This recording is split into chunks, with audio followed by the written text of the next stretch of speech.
for September 29th to order. If I could ask everybody to please recite the Pledge of Allegiance. I pledge allegiance Allegiance to the flag of the United States of America and to the republic for which it stands, one one nation, nation, under God, indivisible, indivisible, with with liberty and justice for all. Okay, thank you. Roll call, please. Jim Batson, Here. Don Carmichael, Here. Pat Grudy, Here. Lisa Hessel, Here. Kevin Huber, Here. Karen Lundstedt, Here. Casey Rooney. Here. So we know all the board members are present for the record here. Okay, our agenda, we'll open it up first for public comment. And I believe we're gonna read all of the comments we have. I think we're at a relatively small number of comments. And I'll make one comment there. A lot of residents have asked us when we read the comments, how do we choose which ones to read? They are read in the order that they're received, okay? So there is no selection of what we read. There have been times where per board policy, we're able to limit those comments, but they're always read in the order that they're received. And again, tonight we expect to read all of the sent in specifically for this meeting. There'll be updates from our student school board reps, and then I have a few comments in my president's report. We'll have the superintendent's report, and that's where we will spend the bulk of our conversation in regards to the school reopening. We'll approve the consent vote agenda, also approval of the consent vote agenda, which was reviewed earlier in the week or earlier in the month. And then brief updates on program and personnel and facilities and finance. Jim, is there anything on IASB? No, not at this time. CEDAW, Karen? No? Okay. And that should be it. All right. Any questions before we start? Okay. Let's open it to public comment, and I will pass it to. Okay. The first letter I have is from Ann Widman. Was received on September 22nd at 7:50 p.m. First of all, thank you to our teachers for doing all they can to teach our children despite the circumstances. I am confused about one thing. Why are other Lake County public schools able to return to in-person or hybrid learning and LHS is not when all Lake County schools are following the same guidelines? If space is the issue, why not partner with District 70 and share space? If Highland Middle School has kids in person on Monday and Tuesday and is closed for cleaning on Wednesday, LHS could use Highland Middle School and their classrooms and 2 gyms to accommodate more LHS students on Thursdays and Fridays, as one example. I realize that safety is a concern, but depression, aggressive behavior, isolation, and learning deficits are also very unsafe behaviors. I also want to point out that your teachers have not been trained for remote learning and have seen firsthand the detriments of this. Instructions are often verbal only when all educators and trainers know learning and recall are optimized when information is heard, seen, and read. Teachers continue to give information verbally with very little being written in Google Classroom. If Wi-Fi cuts out for 2 minutes, students can miss key information or instructions and there is no fallback. This has happened to my kids more than once, and teachers are rigid and inflexible and are not adapting their teaching practices and tools to accommodate the new world order. Say, write, read, repeat. We all know they are doing their best, but they were simply not trained for remote learning, and our kids are paying the price. If liability is driving your decision, which it should not be, education should be the driving factor, then have the legal team draw up an airtight waiver that absolves the school and district from damages if a child is infected. Please do the right thing and return our kids to school. The damages you are doing to them by withholding a proper education are far greater than the risk of a COVID infection. The second letter is from Sue Sarah, and it was received on Wednesday, September 23rd at 11:39 a.m. As you hopefully have heard, our community is very frustrated with the lack of a plan to introduce kids back to the building. If there is a plan, we sure would like to hear it. Below are some facts about our area. District 70 Libertyville Elementary Schools are doing 2 days a week, 2 hours a day hybrid. Numerous grade schools have kids in buildings. Glenbrook North and South are starting a hybrid open on October 5th. Crystal Lake and other McHenry schools are doing the same. Lake Forest schools opening, Palatine District 15 opening, Oak Grove has been open a month, no issues. Barrington schools opening, Wheeling schools opening. In Libertyville and Vernon Hills, we have a collective 48,000 residents, 600 cases. That is a 1.25% chance of getting COVID, not dying from it. In Lake County, population is 697,000. There were 463 deaths, of which 314 were in nursing homes. There have been 0 reported deaths under the age of 40. This is on the Lake County COVID Hub page. What is your plan? Our kids are miserable, sitting alone in rooms or basements all day, muted on Zoom calls. My daughters have always loved school, loved their classes and teachers. Now they don't love school. In fact, they hate it. They simply cannot continue to be your plan. I beg you all to keep the data and severity of this virus in perspective. You have the choice to give us a choice. Dozens of schools are giving their students and teachers a choice to return to the building. Teachers who do not want to return can stream their classes from home, and maybe they can retire or take some time off. Kids who want to stay home should have that choice. Plenty of districts are offering these options. Has anyone talked to the folks from the districts listed above? Has anyone realized that all our kids have been doing for the last 6 months, hanging out for the last 6 months, are not totally fine? I'd like to know how we can be heard at your next meeting. Are you meeting in person yet? Can we come to the meeting? Have you provided a survey to parents? If you truly care, one or all of you will attend this event next week. And she references at the bottom the information for the rally that was held earlier this evening at Cook Park. I would like this letter read at the meeting minutes. The next letter is from Ian Kazian, and it was received today at 1:00 p.m.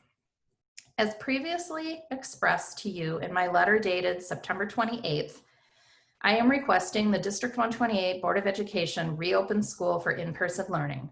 The CDC, Illinois Department of Public Health, and the Lake County Health Department have presented guidelines for opening schools safely for both teachers and students. They have stated, schools are an essential part of the infrastructure of communities as they provide safe, supportive learning environments for students, employees, teachers, and other staff, and enable parents, guardians, and caregivers to go to work. Furthermore, the Governor's Restore Illinois Plan Phase 4 allows for schools to reopen. I appreciate that the board has done their due diligence and deferred opening to see what the state, region, and county COVID cases would do. Cases have remained flat, as has hospitalizations.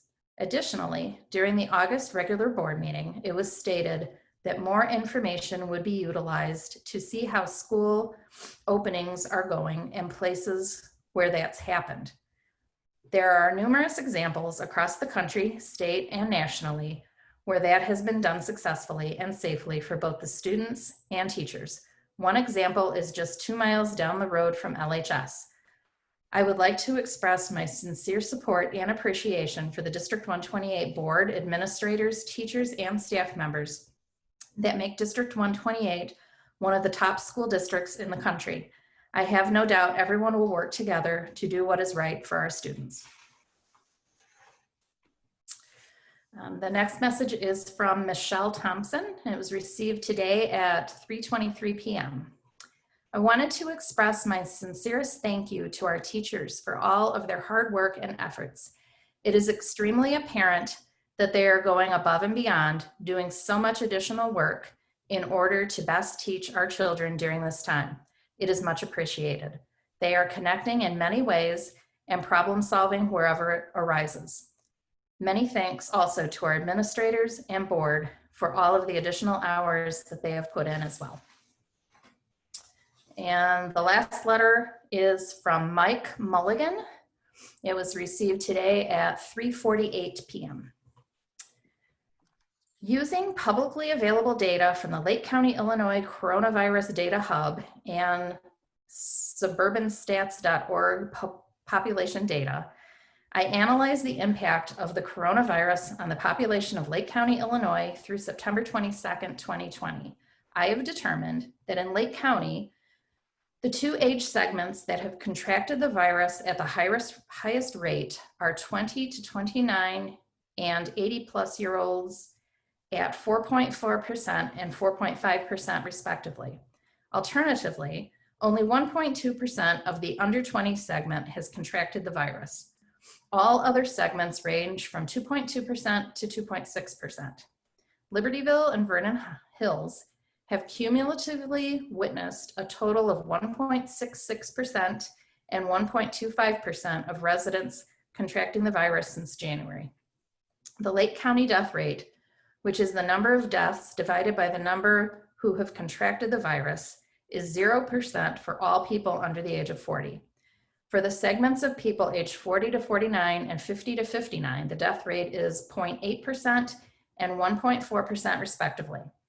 Of the 578,255 people under the age of 60 living in Lake County, a total of 50 have died due to the coronavirus, 29 of which had an underlying health condition, asthma, diabetes, obesity, etc. The highest death rate in Lake County are in those with underlying medical conditions and those over the age of 60. In summary, people in Lake County, Libertyville, and Vernon Hills have contracted the virus. Tragically, some have paid the ultimate price. Fortunately, the numbers are very small and represent a low risk to people under 60 years of age who don't have an underlying health condition.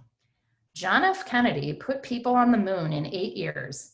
Abbott Labs developed rapid tests for the coronavirus in a few short months. Fire, police, EMTs, and medical professionals found ways to manage the risk with minimal downtime. We collectively understand that each family, student, teacher, and administrator has their own unique circumstance that needs to be considered. But we have the responsibility to each other that no attorney can get between. We are better than this. Given the smart and talented people we have working in our district, on our school board, and living within our communities, we collectively owe it to each other to demonstrate to our students that we care enough to solve this challenge. It won't be easy, but the best accomplishments in life are the most memorable. I implore you to ask yourself, if not me, then who? If not now, then when? Let's move now and move quickly. Our children are counting on us. And that's all I have. Okay, thank you, Mary. Next, student school board representatives. I'll let you guys kind of sort through who's going to go in. So LHS is going to begin with presenting our thoughts on eSchool and the structure so far. So over the past few weeks, we've collected student responses and feedback through social media regarding the structure of e-learning. And following is a summary of many students' thoughts. Some positives: so far, students have appreciated the block schedule on Mondays, Tuesdays, Thursdays, and Fridays.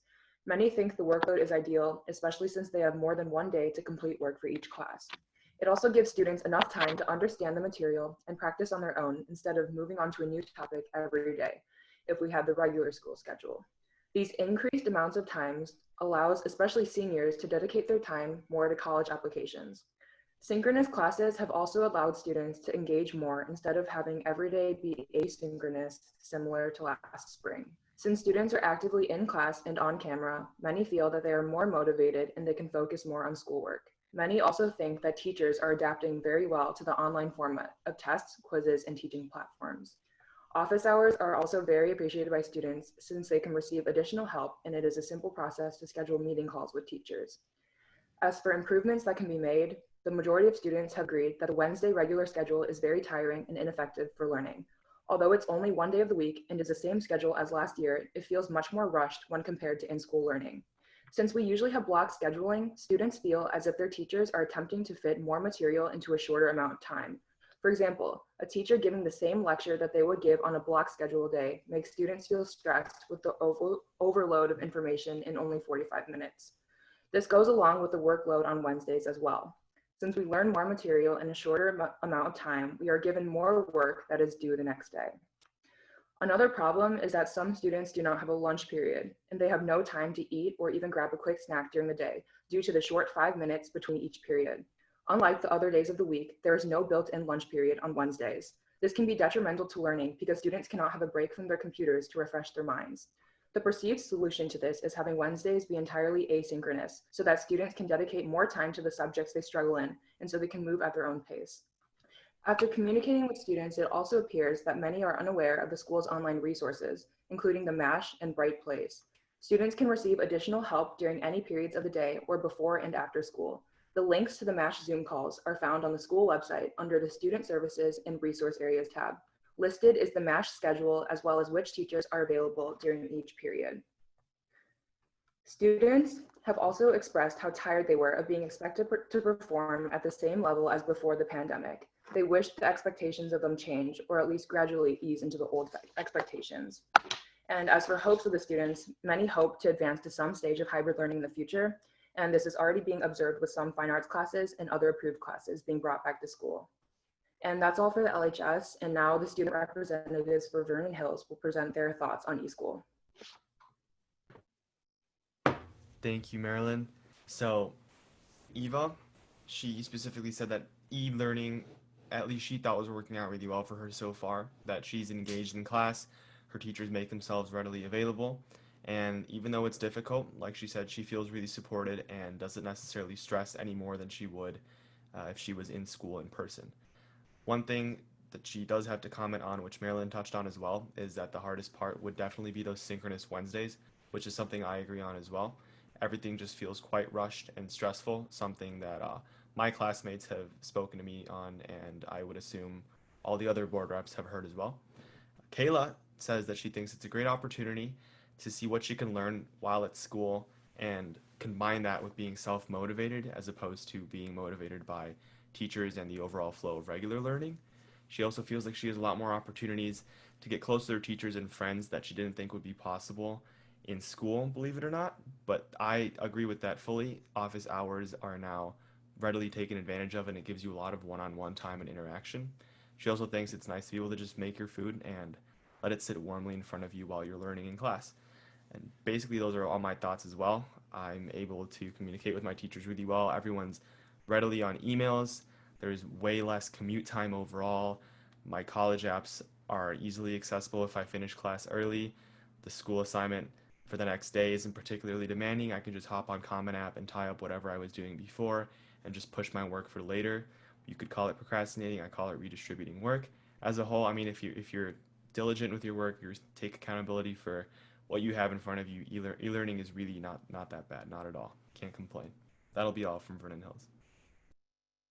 So can I ask a couple of questions before we go to the rest of the updates? I mean, those two reports are relatively positive on the overall e-learning experience, which is, I got to be honest, somewhat disconnected from a lot of the feedback we get from residents. So are you hearing that in the hallway? Yeah, go right ahead. Well, I would say I understand fully what you're saying, and I would say talking to my neighbors, that's where I see the most discontent.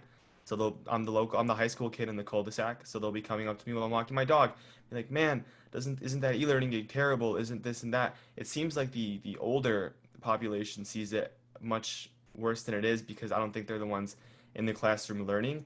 Obviously, I've heard a lot of my classmates like strongly complain about it and everything, but the reason I didn't necessarily echo that in my report, and I think I could speak for all of us, is that the majority of those complaints have a lot of passion to them, but not necessarily correlate with like how well e-learning is going in terms of their learning. It's just strictly them like vocalizing their distaste and displeasure for the things that they like about school being missing. But those are really opinions, and I think as a whole, students and have told me that they're just grateful that their teachers are trying their best, that they're trying their best, and that we're just learning in some way, shape, and form. which is why I think we all kind of stuck to that more upbeat report instead of focusing on those negatives there.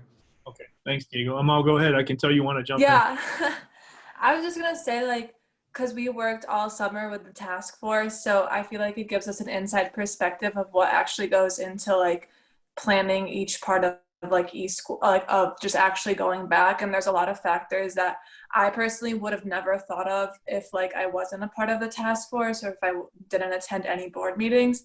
So that kind of like made me more understanding and more appreciative for what I have and for like the materials and like the content that we're learning, because like we put in a lot of effort to perfect e-school, and now like there's a lot of factors that go into like actual school, like in-person learning, that a lot of people, I feel like it gets brushed over, which I personally probably would have brushed over if I didn't attend those meetings. Which, see, like right now I'm like, actually, like I honestly don't. Like I think e-learning is pretty nice. Headaches are bad, but like we're getting the same thing out of it, and I feel like eventually once it's safe, then like we go back. That's just my thought. All right, great. Thank you so much for your feedback. Okay, whoever's next. I don't mean to interrupt. I was just really interested in what you had to say. Yeah, so before we go on to the LHS board report, can I just say something really quick about that too? So I think that a lot of the students think that e-learning is positive because it's given the circumstances, and of course everyone agrees that nothing is as effective as in-person learning, but we're talking about during the pandemic and the adaptations that teachers have made, and it's much more effective than last spring. Like all the asynchronous, I think now students are held more accountable, and also teachers are doing their best, and they're doing a really great job of just holding us accountable and just adapting to all of the platforms. And I think that learning in general is very effective right now. So I think that's the main reason why a lot of students believe that it's effective learning, even though it's not as good as in-person learning. Okay, great. Thank you. And so now we will be moving on to the LHS board report. So for band, this goes along with classes being brought back into person. On September 23rd, an email was sent to Wind Ensemble students regarding return to campus. The district recently approved Honors Wind Ensemble as one of the few courses prioritized for a return to campus to resume playing together. Attending on-campus course experiences is optional for all students, and a survey was sent out for students to select their course of action. They are tentatively planning for the first day back to be Tuesday, October 6th, with thorough safety precautions planned out. The theater department also performed their first play, A Love Letter, this past weekend in the back parking lot. It was completely socially distanced with 8 separate scenes, all including different storylines. The cars went around the parking lot, stopping at each scene and watching through their windows. This was a very unique experience for both the audience and theater students, and the theater students were very happy with the turnout and performance.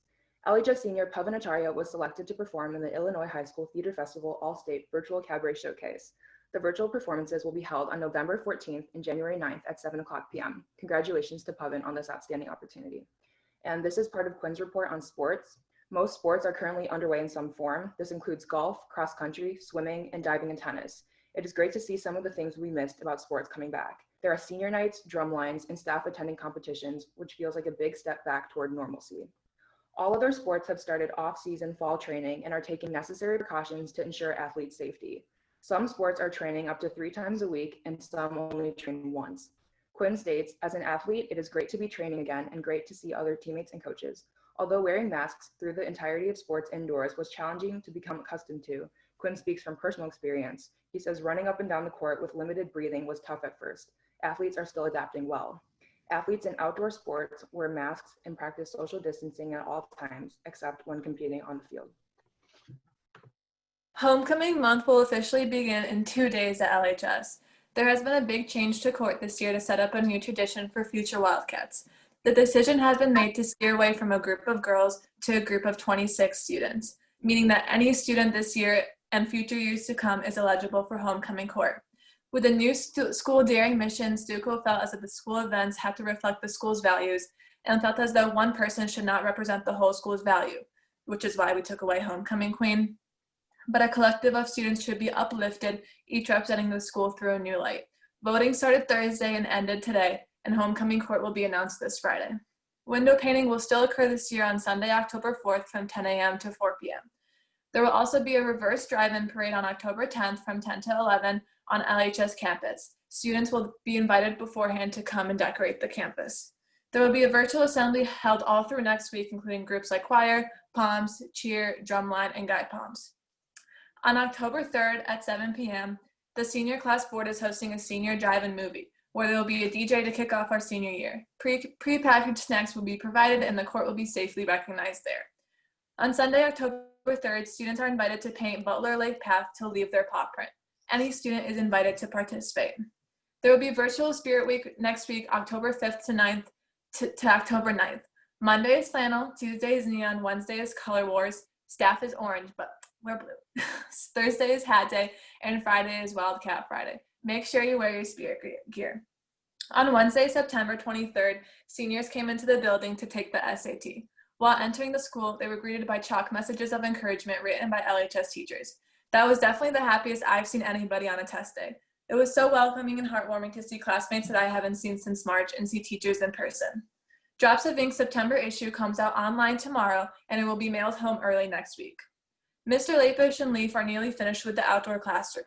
The students placed all of the mulch and planted all the plants, and Mr. Lapish spent the entire summer weeding, watering, and tending to the garden. I can't wait to go back and spend my time studying in the courtyard. Starting on September 24th and ongoing for the next week, a virtual activities fair is being held. Clubs are being showcased at specific times over this 2-week period. This allows freshmen to get a sense of what clubs we have at LHS, learn more about them, and receive information if they are interested in joining. Throughout the past few weeks, Ms. Belstra and counselors have been meeting with seniors to discuss their career paths and college interests. Although not in person, they've been very helpful in providing sufficient information and guidance with the college application process. Students have been scheduling meetings for essay reading and general guidance through their counselor's calendar. The CRC has been doing a great job in providing as much help as possible regarding college visits and essay help. Life of a Wildcat and Dr. Nelson have worked hard all month providing students with mental health outlets and shared personal stories to reduce the stigma around mental health. Thank you, Dr. Nelson and Life of a Wildcat, for your hard work and optimism during these times. Green Dot kicks off their first event of the year this Friday. Both senior leadership training and Green Dot bystander training are starting. These programs focus on spreading kindness and limiting negativity throughout the school and community. A green dot represents a positive action, and their goal is to spread as many green dots all over the school as they can. These training sessions focus on how to stand up for someone or to diffuse a situation to prevent a red dot or a negative action. Green dot is a key component to changing LHS culture. It makes it clear that we don't accept any of these negative tendencies or acts of violence. That being said, it's important for everyone at LHS to know and understand Green Dot to prevent any red dots from happening. I attended a session last year and can vouch for its effectiveness and positive action. Wear green this Friday on Zoom to support your support for Green Dot. National Honor Society have started weekly meetings attended by filling out Google Forms and watching videos. Students have been told to complete 8 hours of service for semester 1. The virtual induction ceremony is this Thursday at 7 p.m. The first National Honor Society drive will be at PADS and begins Tuesday and runs through October 27th. Seniors were able to come in this last weekend to paint their carpool parking spots. It was heartwarming to see many students choose to represent Black Lives Matter on their parking spot in either a phrase or a drawing. It comes with deep frustration and shock that when a Libertyville resident comes into the parking lot and chooses to verbally harass a senior for showing support for equality. The student was called many names for supporting Black Lives Matter. The admin there was also yelled at.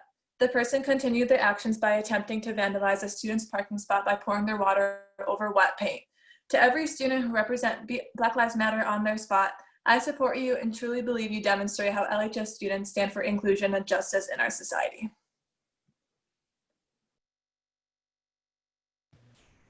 Thank you, Marilyn. Well, you guys did great. This first part of my report is really tied closely to what we said in our thoughts, so just bear with me quickly. E-learning seems to have a much more positive response than initially expected. Students as a whole seem to report feeling confident in being able to understand and complete their work on time. The legroom offered by e-learning for assignment submission and easy one-on-one availability of teachers leaves little room for falling behind. Almost all my peers are satisfied with and proud of how their teachers are adapting and handling their courses digitally. For example, my AP Music Theory teacher, Mr. Voigt, he sat with me through questions and worked with him and allowed me to work with him well past his office hours regularly without complaints. Today was one of those days, as was Friday last week. This is something that many of my classmates have reported experiencing with many of their teachers as well. They're giving us all the time that they could possibly give us, oftentimes going on pause 30 minutes past office hours to go run down and make a sandwich, come back up and keep answering our questions. A lot of my a lot of my classmates, and I've asked this to many of them, say that they're yet to see anyone act disrespectfully or take advantage of a teacher having bad connection moment or just disrupt the class in any way. So it really seems like everyone's coming together and acting respectfully in a circumstance in which they could kind of act out if they wanted to. Big shout out to the LST. The support staff have been extremely consistent and dedicated to getting information out to students and making resources available without it making us as students feel like our emails are just getting spammed. Everything's really concise and available. The CRCs, Ms. Bolito and Fuentes, are constantly ready and there for seniors going through the college application process and have an extremely detailed and well-stocked Google Classroom page with loads of information and tutorials. I myself have been quite dependent on that, and I'm really grateful for how easy they've made it to access information and get questions answered, and my parents are really grateful for it as well. Now, students were asked to complete a survey asking questions regarding satisfaction levels and overall feelings towards e-learning in the semester so far. No one likes a really long survey, and that wasn't the case. I asked a few of my classmates how they felt about it, and nobody reported feeling overwhelmed with it or that it took too much time to complete. Sports are back in business. While this hasn't been new necessarily and contact days have been implemented for some time, things have been progressing and seasons are going strongly. Positivity seems to be running high with multiple wins seen from boys cross country, girls swim and dive, girls tennis, as well as boys and girls golf. One thing I wanted to touch on before I tied up is software and its place in e-learning. I know this might seem like an odd thing to bring up, but I really just wanted to extend a big thank you to the board for all the resources they've allocated towards facilitating our learning in terms of software. Most courses really just run off of a combination of Zoom and the Google Suite overall, but being in multiple music courses in the fine arts department, we're basically saved by programs like Upbeat, Soundtrap, Music First, Music Classroom, and many others which allow us to make music together and help the process of submitting and reviewing assignments really smooth. I'm going to hand it off to Kayla, and I actually have to head out. I have another time commitment. Thank you, everyone. Appreciate it. Thanks, Diego. Appreciate your comments. At VHS, there are clubs that are underway or back in the building. Clubs such as the cycling club and frisbee golf are underway. Frisbee golf has had their first meeting at Adler Park in Libertyville on Wednesday afternoon. My brother, a freshman, explained to me that it was a lot of fun, made some new friends, and felt safe, and loved having to do something new and exciting. There are also some classes coming back to school, which is amazing and totally helps bring our community together while still being safe. For example, I'm taking lifeguarding this semester, which is so much fun and I'm learning a lot. Right now, we are going to Libertyville High School because our pool is still under construction. The whole class period, we are wearing masks aside when we're in the underwater. And it's also a great getaway from being in my house, and I can talk to people face to face other than my family. Back at high school, senior Bianca Zulo is in darkroom photography. She states it's pretty weird seeing everyone, but it's really nice to be able to see my teacher face to face, and she can explain everything. Some protocols we take include everyone is wearing a mask and no one is sitting right next to each other. There are only 9 people that go on Mondays, while the rest go on Thursdays.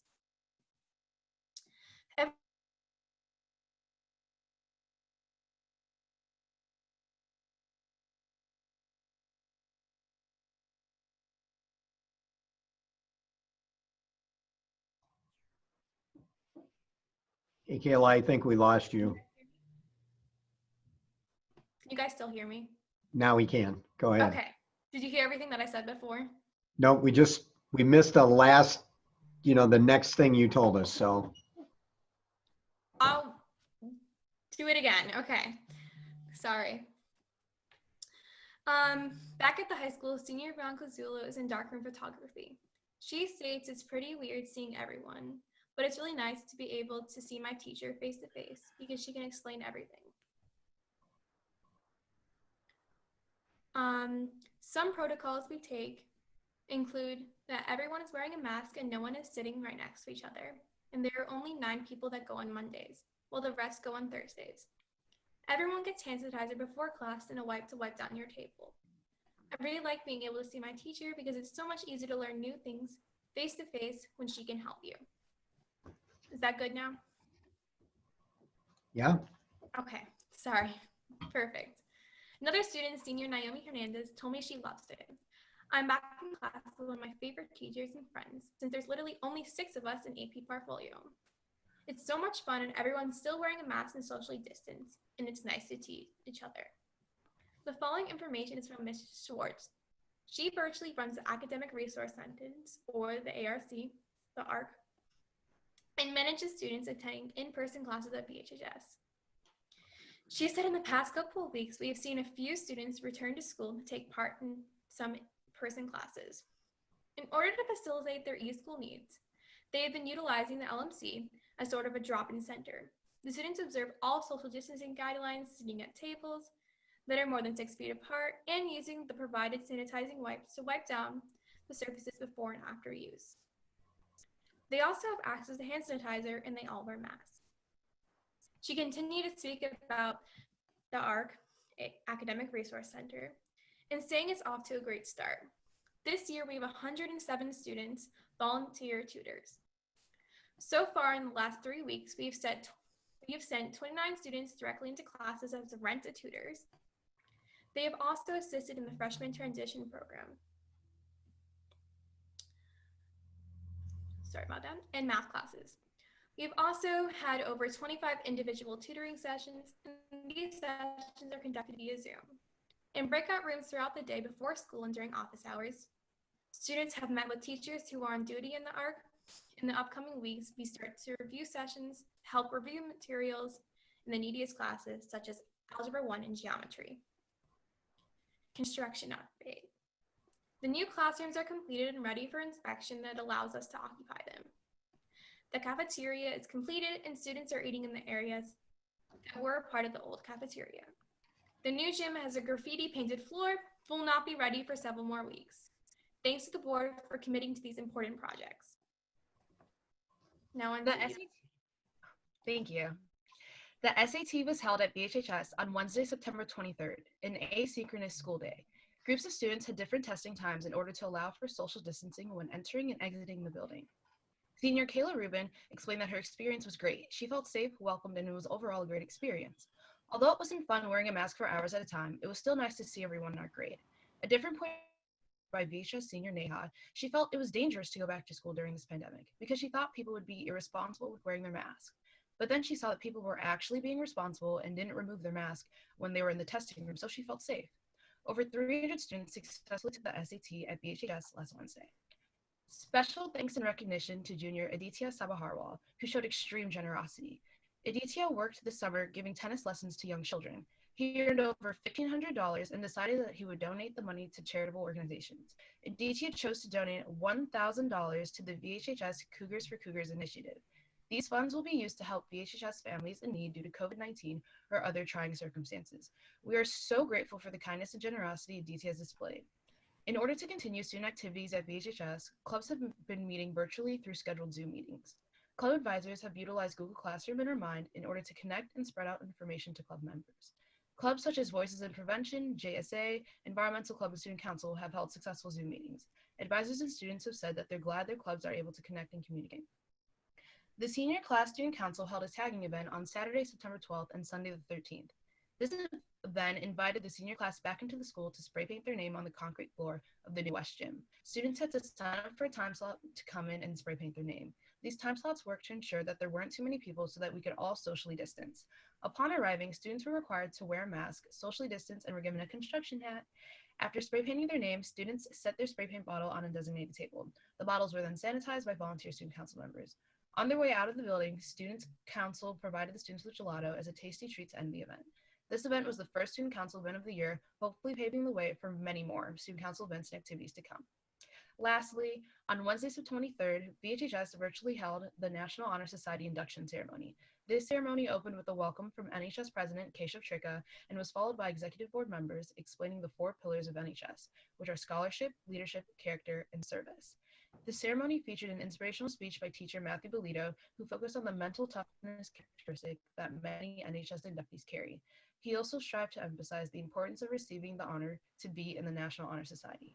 Next, our principal, Dr. G, congratulated the students and led in the National Honor Society pledge. To conclude the ceremony, led by Ms. Garcia, Ms. Gustomer, and Dr. Beagle, the inductees' names were called in order to officially induct them. And that concludes the student reports from LHS and VHHS for tonight.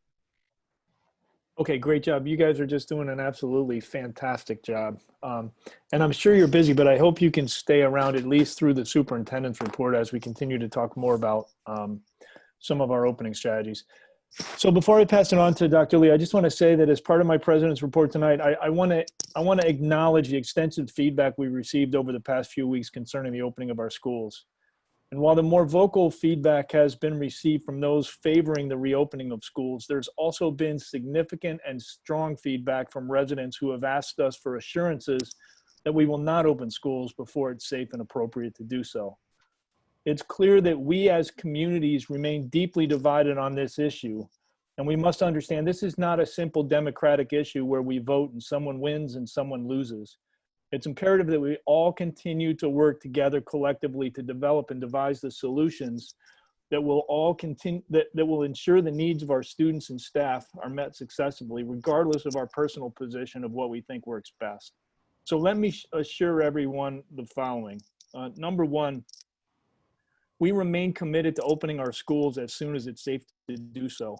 And although we focused our most recent efforts on the rollout of our eSchool program, our staff, faculty, and administrators have continued to work tirelessly to slowly but safely return students to campus. And they will be sharing more details regarding our process and future plans for that later this evening. Second, let me reassure you that for those of us on this board, this is not an issue of politics. This board has been and continues to focus on making the decisions that are in the best interest of our students and our community based on the best available information, and we have every intention of continuing to do so. Third, we will continue to act with courage and resolve.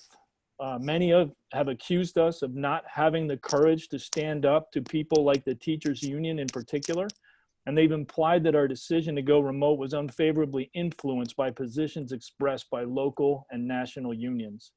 And let me, in the strongest possible terms, state that this has not been the case and will not be the case. At no time did our teachers demand that we go remote, and at no time have they made unreasonable demands that could not be accommodated regardless of which opening mode we chose to pursue. Our teachers and staff have worked with us collaboratively and creatively throughout this process, and they have done and continue to do an outstanding job of creating the best possible educational environment for our students under extremely challenging circumstances. Our teachers deserve this community's thanks and support, and I hope that if you see any of them, you will let them know so. Finally, going forward, we will continue to be challenged for the foreseeable future. We'll be working towards many changes, including continuing to slowly bring our students back to campus. To do this successfully, we need the full support of our families and our community, because the success or failure of those efforts will continue to require that we successfully mitigate the spread of the virus. This virus has not gone away, and there are plenty of examples throughout the country where places have relaxed their guard with adverse consequences. We simply cannot let this happen. Let there be no doubt that we will not be returning to business as usual for some time. But nevertheless, we have every intention of continuing our journey toward in-person learning as soon as possible. Everyone's commitment and positive attitude will be crucial to ensuring our success in all of these efforts. And I just want to thank everybody in advance for everything they continue to do to make our efforts successful. So with that, I want to turn it over to Dr. Lee for the superintendent's report. Thank you, Pat, and thank you to the students again for your awesome. Hey, Prentice, before we move on, it's Kevin. Doesn't Pat needs to talk about some other issue, I believe, as part of his president's report? I think he's going to have me talk about that first. Okay, very good. Thank you. Thanks, Kevin. I think that's where that ended up, Kevin. But that was a good thank you. So before we started this evening, about 4 years ago, the board and I did what we both knew was going to be my last contract, which was a 5-year contract. This is year 4 of that contract. I talked with the board when we did that contract and said it was likely that I would probably go 3 years. We agreed to go 5 years to give both of us flexibility if the need came up at some point in the future during that contract. So about 1.5 years ago, the board and I had a discussion way before we knew anything about COVID about me going into a 4th year of that 5-year contract, really to do 3 things. 1, to complete the construction of the major capital projects that we've all worked so hard on, and at some point this fall that will conclude. Secondly, to work with the district and building leadership teams, Rita and her leadership, on our district mission statement, our daring statement, to make sure that that was, fully anchored in and had the support of the superintendent and the board as we move forward on that as a second thing.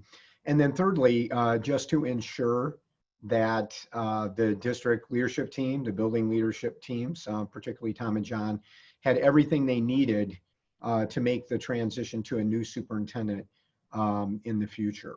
So per my contract, I'm under obligation to let the board know on a year-by-year basis if I'm going to retire by September 1. On September 1, I submitted the following letter to the board. Dear Pat, Jim, Karen, Don, Lisa, Kevin, and Casey, I will turn 64 on May 13th, 2021. And with the end of the FY21 school year, I will have completed 41 very special years as an educator. With that said, and as we discussed a year or so ago, at the end of the FY21 school year, I will retire as the Community High School District 128 superintendent. It is among the highest honors of my life to lead this creative, innovative, and amazing school district. And it is simply time for the next generation of leaders, teachers, and support staff to take the district to the next level. It is also time to pursue the next journeys in my life, along with my beautiful wife, Phyllis, and my wonderful daughters, Sujin and Sharon, whatever that might entail and wherever that might take us. My career has encompassed virtually every position at the high school level: teacher and coach, department chair, dean, assistant principal, 3 high school principalships, associate superintendent, and finally, superintendent at the best high school district in the country. I loved each one of these roles in each district and high school that I worked in. Absolutely wonderful collective experiences and accomplishments. I have been blessed to pursue and enjoy a career that I've always seen as a mission to assist and ensure that students were always healthy and safe and grew and achieved at ever higher levels. And I am very proud of the collective work that we all did to passionately bring that mission to life in District 128. I can never adequately express my appreciation to former D128 Superintendent Dr. David Clough for his wisdom that guides me to this day, to former Board President Ann Landgraf and other board members, including Alex Deliapoli, Pat Grudy, Jan Foreman, Ellen Maurer, Marcia Oberreiter, and Judy Sugarman, who hired me as a brand new superintendent 12 years ago. Over the past 12 years, we have collectively moved D128 from a historically outstanding, regionally recognized school district to a district that has consistently ranked among the very best districts in the nation. Those distinctions came as the result of a total focus on and commitment to ensuring that our students were healthy and well, and that all students grew and achieved at higher levels. The results have been extraordinary. None of this happened by chance. And you and former school boards, current and former administrators, teachers and support staff, students and parents, and community members should be lauded for your collective focus on student well-being, growth, and achievement. It continues to make the difference.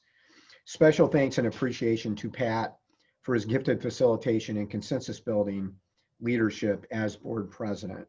The boards during my tenure as superintendent, including the current board, have been outstanding.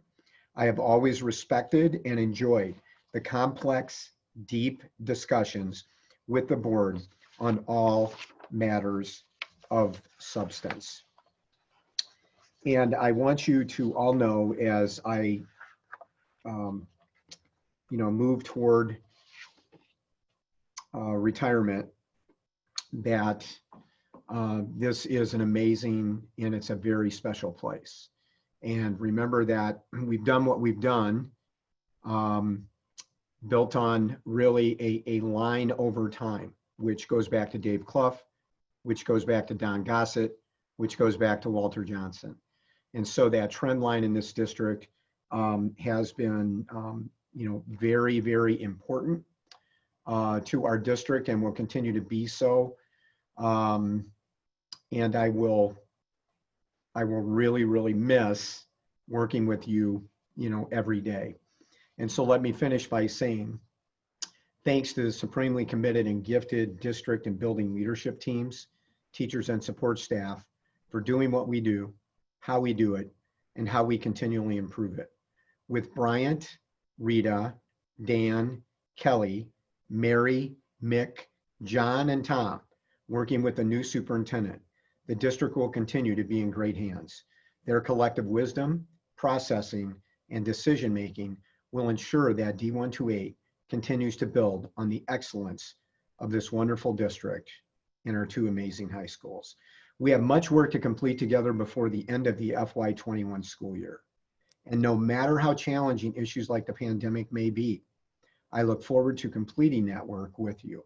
And of course, I will assist and support the board as needed and requested to support the selection process and successful transition of the next superintendent at the best school district in the country, Community High School, District 128.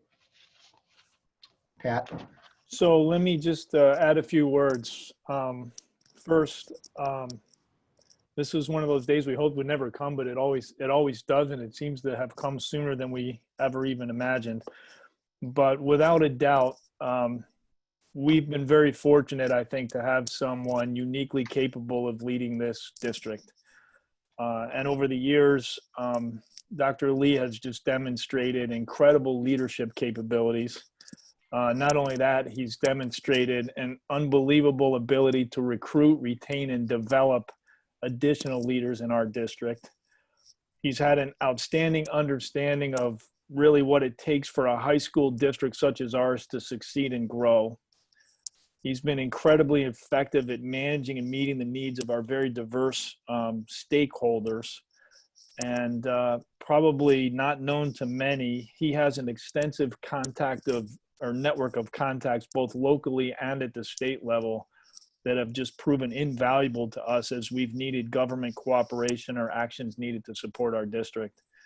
So in a year where this board is challenged with many big decisions, there will be none larger than us filling these big shoes. So I think on behalf of everyone, I just want to say, thanks for all your years of service. You have been a great leader for us as board members to work with.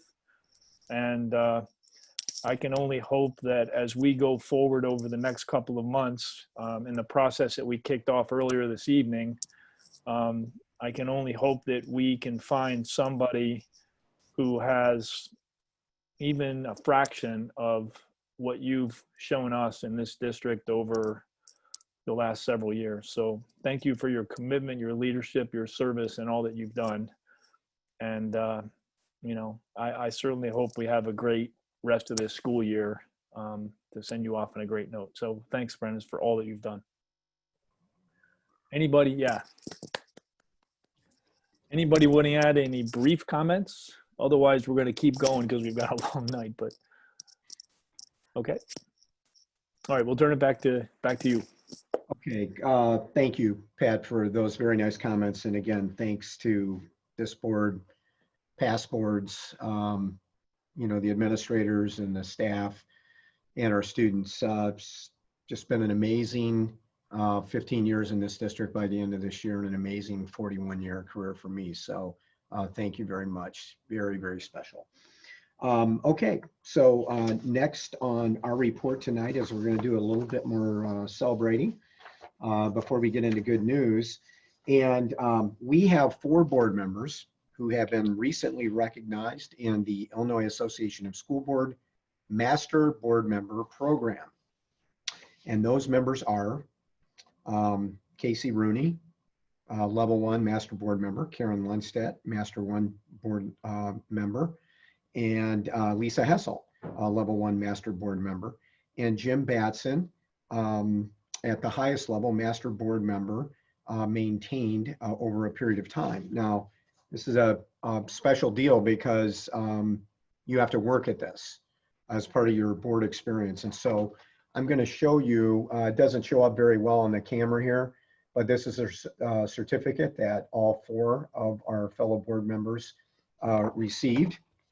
And the board members earn points for doing the following things: for attending the joint annual conference, for the delegate assembly at the joint annual conference, division meetings, ISB governing meetings, serving as a division officer, Alliance Leadership Summit, and the joint annual commute panel review committee and resolutions committee.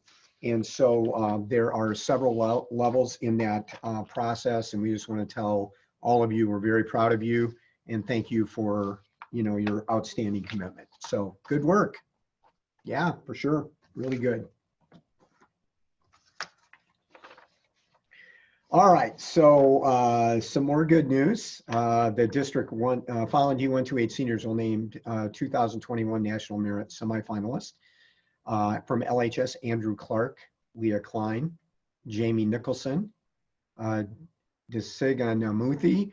I'm going to probably kill this name.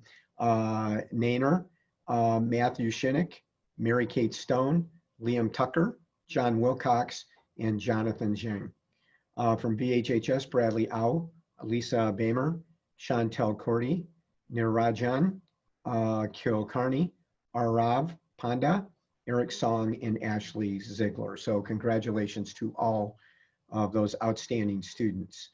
Writing by 2 LHS students were recently published in a book called Queen Teen. Lauren Kern and Eva Ferenkrog contributed to the book, which focuses on the impact of COVID-19 on teenagers. LHS senior Pavan Acharya was selected to perform in the Illinois High School Theater Festival All-State Virtual Cabaret Showcase. The virtual performance will be held on November 19th and January 9th at 7 p.m. Some of Allison Malloy's AP portfolio artists and students in art exploration and drawing and painting at LHS contributed original artwork pictured above to be published in an activity book being printed to sell as a fundraiser for a new subdivision playground in Antioch. With a team of volunteers ready to build a newly designed playground, the subdivision needed to be covered. Hang on a second. With the team of volunteers ready, the subdivision needed to cover the cost of materials for the project. And selling these Halloween activity and coloring books this October, all proceeds will go toward constructing the new playground. Thank you to contributing volunteer student artists from the VHHS art program: Sasha Agafanova, Gabrielle De Leon, Claire Dornbush, Sophia Kim, Ming Ni, Christina Pappas, Jasmine Paulson, and Julia Stein. LHS Band Director Adam Gore was awarded the Outstanding Chicagoland Music Educator Award from Quinlan and Fabish Music Company. The awards have been presented annually since 1989. Nominations are accepted throughout the music education community and are voted on by the committee of all of the previous award recipients. Each year, 3 educators are selected in the elementary junior high division, and 3 are selected in the high school collegiate division. And in addition, an article by Gore and Scott Edgar of Lake Forest College Department of Music was published in Arts Education Policy Review, titled Local Level Implementation of Social Emotional Learning in Arts Education, Moving the Heart Through the Arts. And finally, Gwen Raleigh Shotwell, LHS graduate, 1982, was recently named a Times 100 Most Influential People of 2020. Shotwell is the president and chief operating officer of SpaceX. Congratulations to everyone. Next on the superintendent's report tonight is our monthly update on capital projects. So I'll turn that over to Mark and Dan, if Dan is going to add to that at all. Mark? Thank you, Prentice. An update on Vernon Hills. Our classroom edition, a lot of finishes are in. We received lab casework for science labs. So we're still waiting on some of the metal cabinets, but that casework is being installed. They're also working on air balancing of the HVAC systems in that area. We're working on the new piping for the HVAC, cleaning everything out, cleaning the pipes out and getting ready for install the glycol fluid into the system. So we're up and ready for heat and air conditioning. In the cafeteria area, all the cafeteria staff received training on all the brand new equipment in the area. We are working on the air handler in there. It's up and running now for the for where the students eat, and as well as the servery where they will be picking up their food in the near future. As you heard the students before, we are utilizing the space socially distanced for the kids that are in the school presently to eat their lunches. The carpeting around the school has been completed, except for one classroom that we did some additional work in, but the new carpeting looks fantastic. The gym and dance addition is moving along. The MEP work in the areas is still ongoing. As you see on the outside, a lot of the brick and stone is up. Windows are going in, and we actually have, by the end of last week, the basketball backboards were all installed on the ceilings. So moving forward onto the Vhs Softball Infield, the project started. We're moving along at a great pace, prepping the area for the installation of the turf. The initial main drainage is installed. Grading has been done. They'll be pouring concrete tomorrow for a curb and setting up, continue to set up the rest of the drainage and grading for the installation of the turf second or third week in October. And that concludes my report on the capital projects. Okay, any questions for Mark? Thanks, Mark. Okay, Pat, I'm going to kind of go to other here for a minute because I just want to make sure that we let the public know, just jumping back to my retirement for just a second. So Pat and the board are working with 2 consultants, which will include Dave Clough, the former superintendent, District 128, and Dr. Linda Yankee, who's the retired superintendent from New Trier High School District. And so there'll be more information coming around to the community and to our staff and parents and students regarding that process, which will start pretty quickly moving forward. And the board has, spent some time in consideration of that and has already set up on the dates. And Pat, I'm sorry, I should have reminded you this before. Is there anything you want to add to that? No, other than to just reiterate for the public that that process will include getting feedback from the public, not only via survey, but also via focus group. So again, there will be more information coming on that shortly. Okay. Okay. All right. Last thing from superintendent's report tonight. And then we'll jump back to school reopening. So we'll do FOIA requests and then we'll come back to the school reopening discussion. So we had 3 FOIA requests this month. And so as we're required to do, I'll read those into the record. First one was a commercial FOIA request received on 7/28. The response deadline was 8/26. Requester was Heidi Holloway from Citywide Building Maintenance Incorporated in Itasca. Information requested, requesting the previous bid proposal results for the custodial services bid. Results need to specify bidder's name and prices, requesting the current monthly and annual costs, requesting a copy of the current custodial contract. Follow-up was done by Dan Stanley and Rose DeSico in the business office. The request was fulfilled and the response was sent on 8/26. Second FOIA request received 9/4. Response deadline was 9/14. Requester was Jeff Creel in Libertyville, Illinois. Information requested as a resident of Libertyville and a parent of an LHS student. I'd like to know the salary of every LHS teacher from 2020 to 2021 school year. In addition, I'd like the amount of each coach would be scheduled to earn in addition to their normal salary. Follow-up was done by Brian Kelly. The request was fulfilled and the response was sent on 9/14. The third and final request this month was a commercial FOIA request. It was received on 9/11 and the response deadline was 10/12. The requester was Preston Deddy from Peoria, Illinois. Requested information was bid results and tabulations or award for the September 8th, 2020 Community High School District 128 Softball Field Improvements Project at Vernon Hills High School in Lake County. STR project number 20014. Follow-up was done by Dan Stanley and Rose DeSico, and the request was fulfilled and the response was sent on 9/23. So those are our FOIA requests. Okay, so we're going to shift to number 2 on the superintendent's report tonight.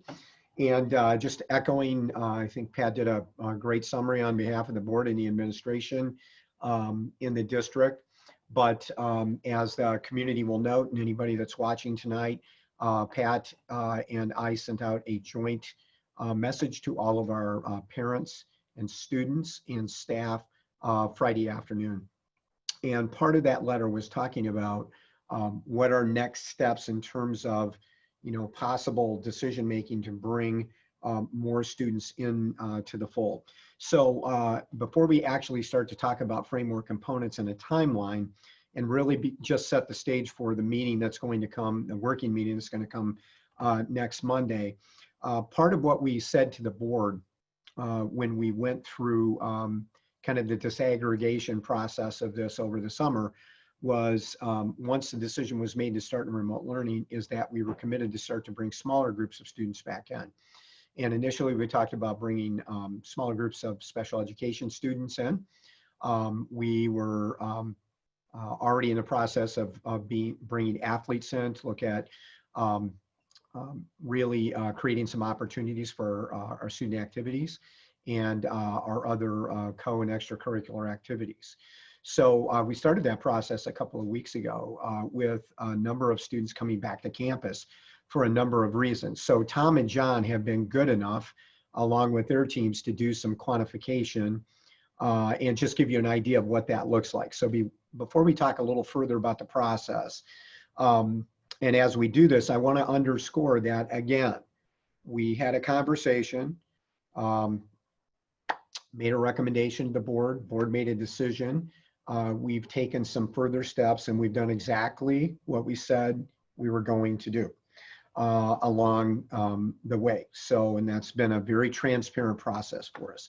So Bryant, if you can pull that doc up for us, that comparative document. And then Tom and John, I would ask you both to unmic a little bit and just kind of walk the board and the community through what we're seeing here. We're a little bit more familiar with this because we're seeing it on a daily basis and working with you. So I'll turn it over to Tom and John for the moment. Yeah, thanks, Prentice. Tom, you and I can go back and forth on this. This is simply as Prentice said, it's a summary of the numbers of students that we have had in or will have in by the end of this week. I'll say that these numbers are our best projections. Some of these might be a touch off, as some of the asterisks may show there as well. But we start with academic supports. So at both high schools, we are serving a pretty significant portion of our special services department, many of them coming back this week. At our place, we will have some support of our English language learners, hopefully in this week, but maybe maybe by the end of the next week as well. And then we're supporting students through our LST, as you heard Diego Corrales, one of our student board reps, mentioned earlier today. Tom, why don't you take the academic enrichment? Yeah, so while academic support is critical, we're trying to identify students who really will benefit from some added support to help with their e-learning. We also want to look to academic enrichment of classes. Specifically, we started with classes that we believe, yes, they are being done in eSchool, but that have some specialized skills or equipment that can't be replicated through a remote environment. And so one thing that's important for the board to understand is John and I, the staff at Vernon Hills and the staff at Libertyville, are in constant consultation about this, so that we're talking with one another about which of our student groups we want to bring in. And then we work with our district office to coordinate that. And that's why you see such synchronicity between the two schools. We are working with our driver's ed students for the behind the wheel portion, where they are driving and getting their driving hours. We have our lifeguarding students, as our board reps talked about, coming in and doing some of the specific skills that they can't replicate in eSchool. Glass art and darkroom, AP studio art, autos and woods, and gourmet foods are all coming in, as are many of our ensemble groups for orchestra and choir and band. Those groups are getting started. There's a lot more organization and equipment that we need to supply, but we are making plans to bring in some of those music ensembles as well. I'll take athletics, John, and then I'll let you go back to fine arts. But as the board reps talked about, we have both in-season sports happening, and then we have what are our out-of-season contact days. And at Libertyville High School, we have a school population of approximately 1,960 students this year. And right now we have approximately 1,350 students who are coming to school for athletics at least once a week, up to 5 or 6 times a week to participate. And you see at Vernon Hills, approximately 850 students out of their school population coming in. This is before school and after school, in the early evenings and on weekends, as we spread our teams out and utilize all of our fields and our facilities. And to continue along those lines, again, we understand just the overwhelming importance of these extracurriculars to the kind of social emotional experience and health of our students. And so as Tom talked about athletics, we also have spent considerable time working with our fine and performing arts department, as well as our 2 outstanding activities directors, to increase the numbers of kids that are coming outside of school hours. So the fine arts that you see there, again, are outside of school hours. The marching band and drum line at LHS and its fall play, which you heard about in their board report. At our place, our chamber choir is coming in at after school hours at night into our auditorium, spaced especially far away, more than the 6 feet. And then our crew has been in with our fall play as our talented actors and actresses are doing it remotely. Our crew is in working on sets. We also have had clubs and activities Like I said, and you can read through those, I won't read through all of them, but we continue to increase many of those. We've been fortunate to have a good spell of nice weather, so most of those have been outside clubs and activities, but we are beginning to change in the weather, and in some of our groups, for example, we're having our Black Student Union in this next week to do a special project inside, so we'll have them inside in a safe environment, practicing all the health protocols, but you can see how those numbers are growing, by the week. Miscellaneous, Tom? Yeah, so, while we're doing all of this, our staff and our teams are monitoring very, very closely how these events are going, the success, and what equipment, what supplies, what procedures we need. The SAT exam was a great learning experience for both Vernon Hills and Libertyville because we brought in an entire class of students. At Libertyville, we had a little trouble with the front entrance moving as quickly as we would have liked. And that taught us some lessons about when we start bringing even larger groups of students back, some of the revisions that we need to make. And then we were both very proud that so many of our seniors showed up to take that test. And we also were very proud of our senior leaders and our junior leaders who came in to do our freshman orientation. Both schools were able to bring in our freshmen, even though it was just for a day and kind of a half day to kind of get familiar with the school.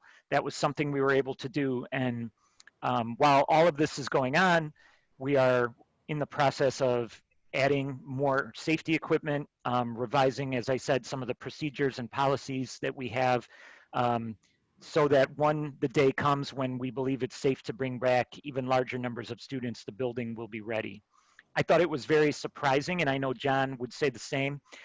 Depending on how you count this at Libertyville High School, we think, we've got close to 3/4 of our students connected and attending school events at least once a week in some way, shape, or form, whether that's in-person instruction during the school day or an after-school club activity, extracurricular, or athletic event. And I think the numbers are pretty much the same over at Vernon Hills as well.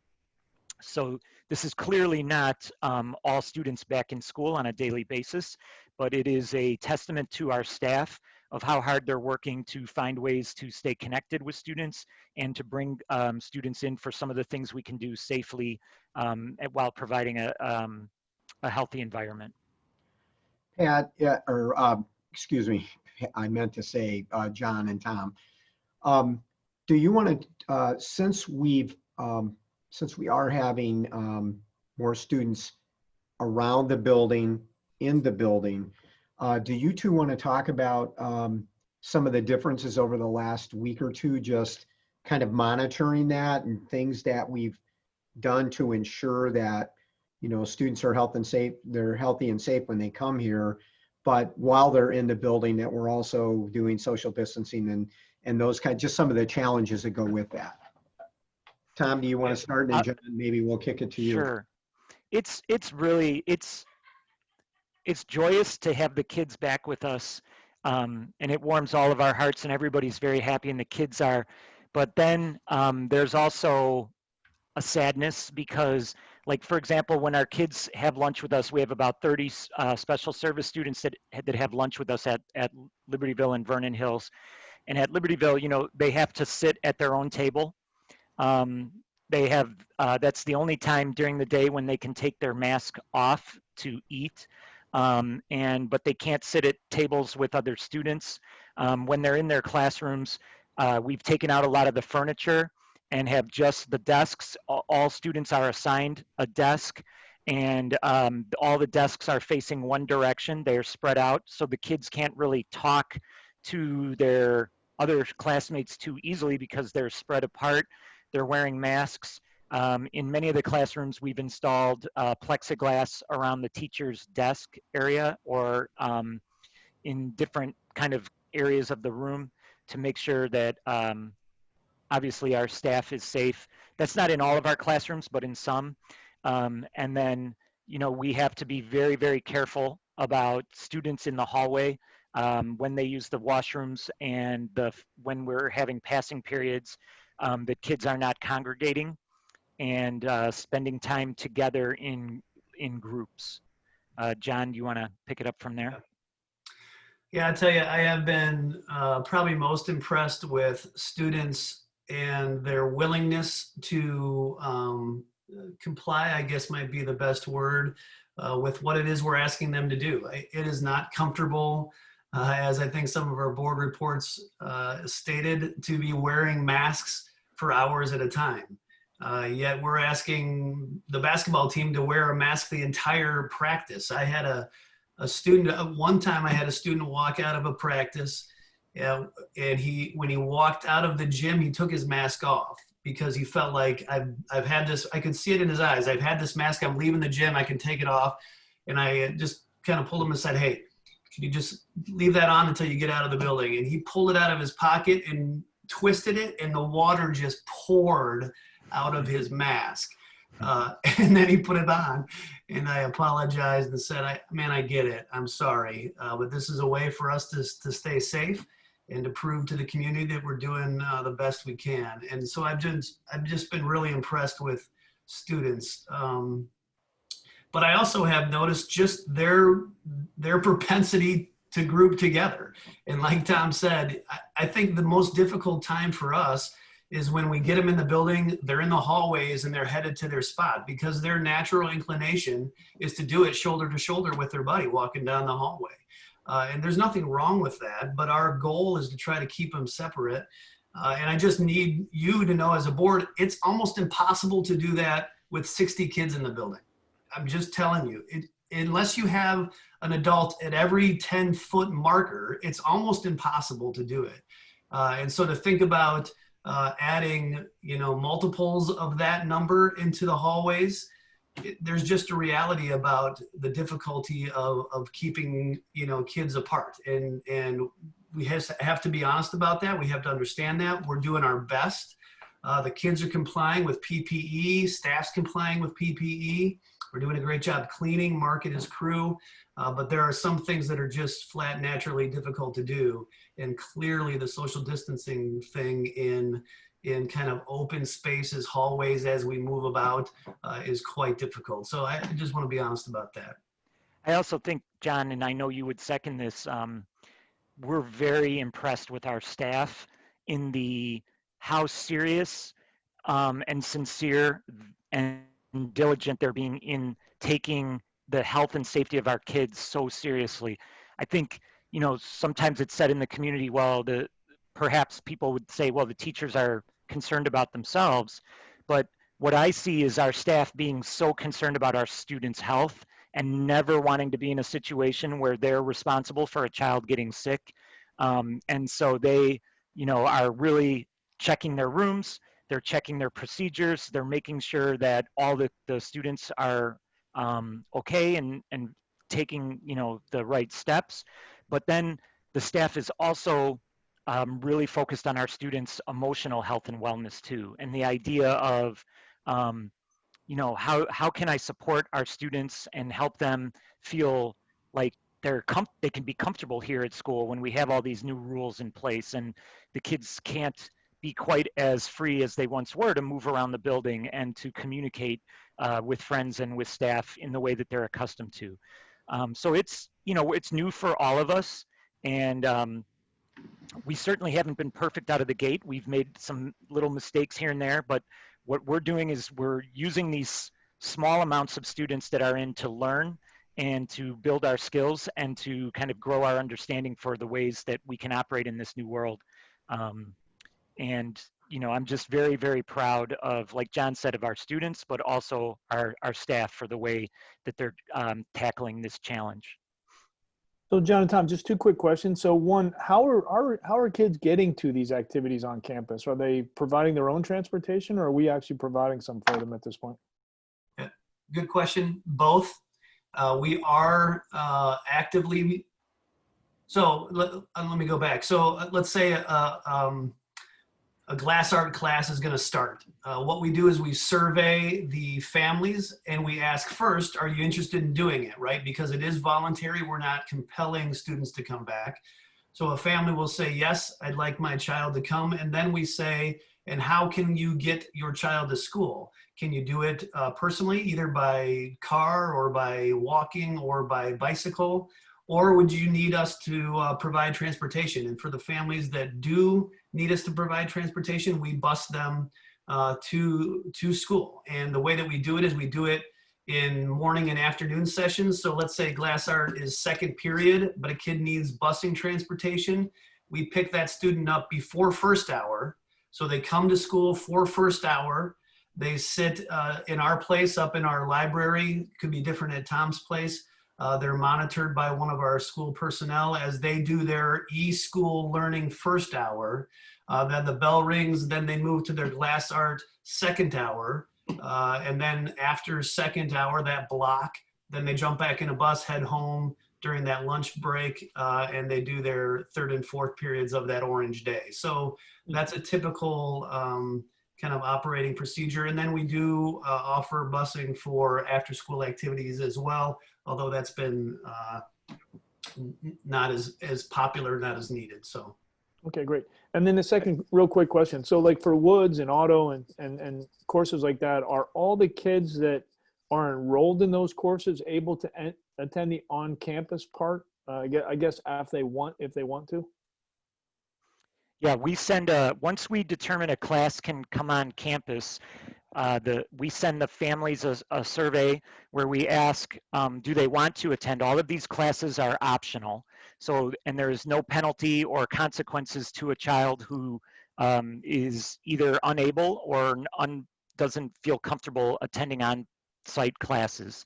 And we should say too that what normally happens in these situations is we divide the classes in half.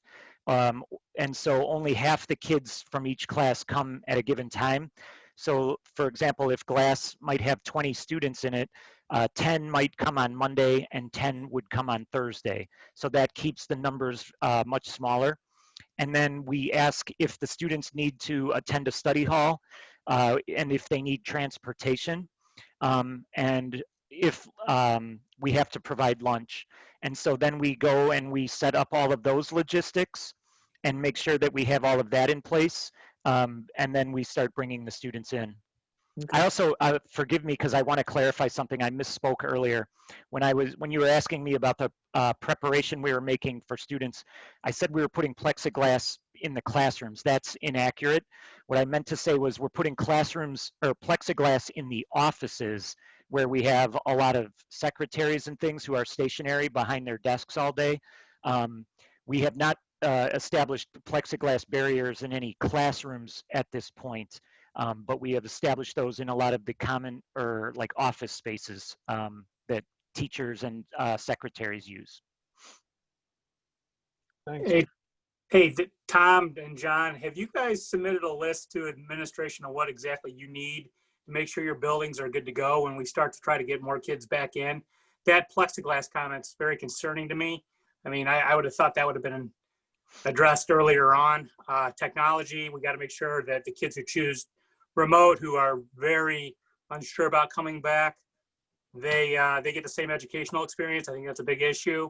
Have you guys really worked with our district office to make sure you're getting what you need to make sure at that point in time, whenever that may be, that we can start getting more kids into your buildings for educational purposes?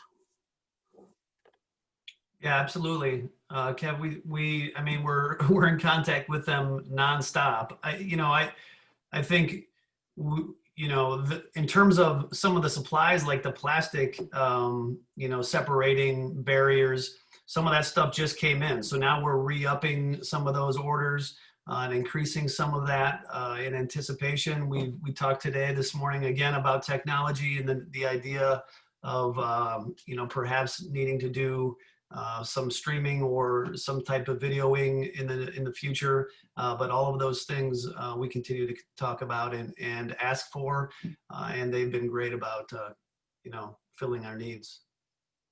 And I think on plexiglass, there are some teachers that may not want plexiglass shields. in their classrooms. So I think Mark, you can speak to this, and Dan, much better than I can. Plus you're younger and you have better memories, as I've established earlier tonight by revealing my age. Can you talk a little bit, Mark? I know plexiglass was like super duper hard to find, and we ended up getting some at the beginning before anybody else got it. Where are we at with plexiglass right now?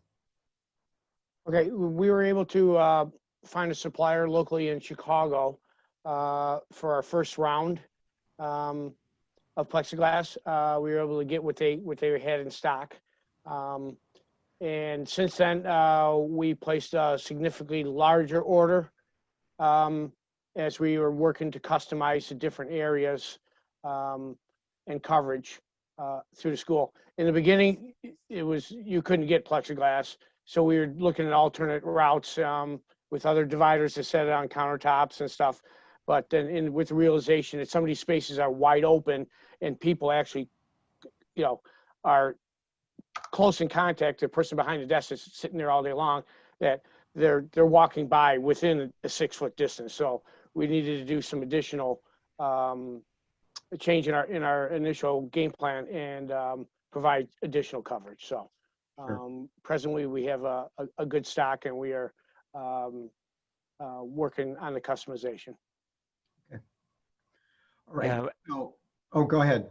No, I was just going to say too that the other thing that with all of this, we're constantly kind of refining and saying, this is what we need. I feel very good about the fact that whenever we ask for something, we're not told no. So if anything, we're ordering it. We just wait for it to come in. But we also, Mark and his team have been at Libertyville High School investigating all of our mechanicals, making sure that everything is operating not just at the level of a pre-COVID time, but operating with compliance to the ever-changing guidelines that are coming out for best practices with a COVID era. And so, frequently in our building, checking everything out, communicating with me to say, we can't use this space right now because we don't feel comfortable that it's operating at the level we want it to operate in. We've got to, make these fixes before we can bring students or staff into there. So it's a very dynamic kind of back and forth process.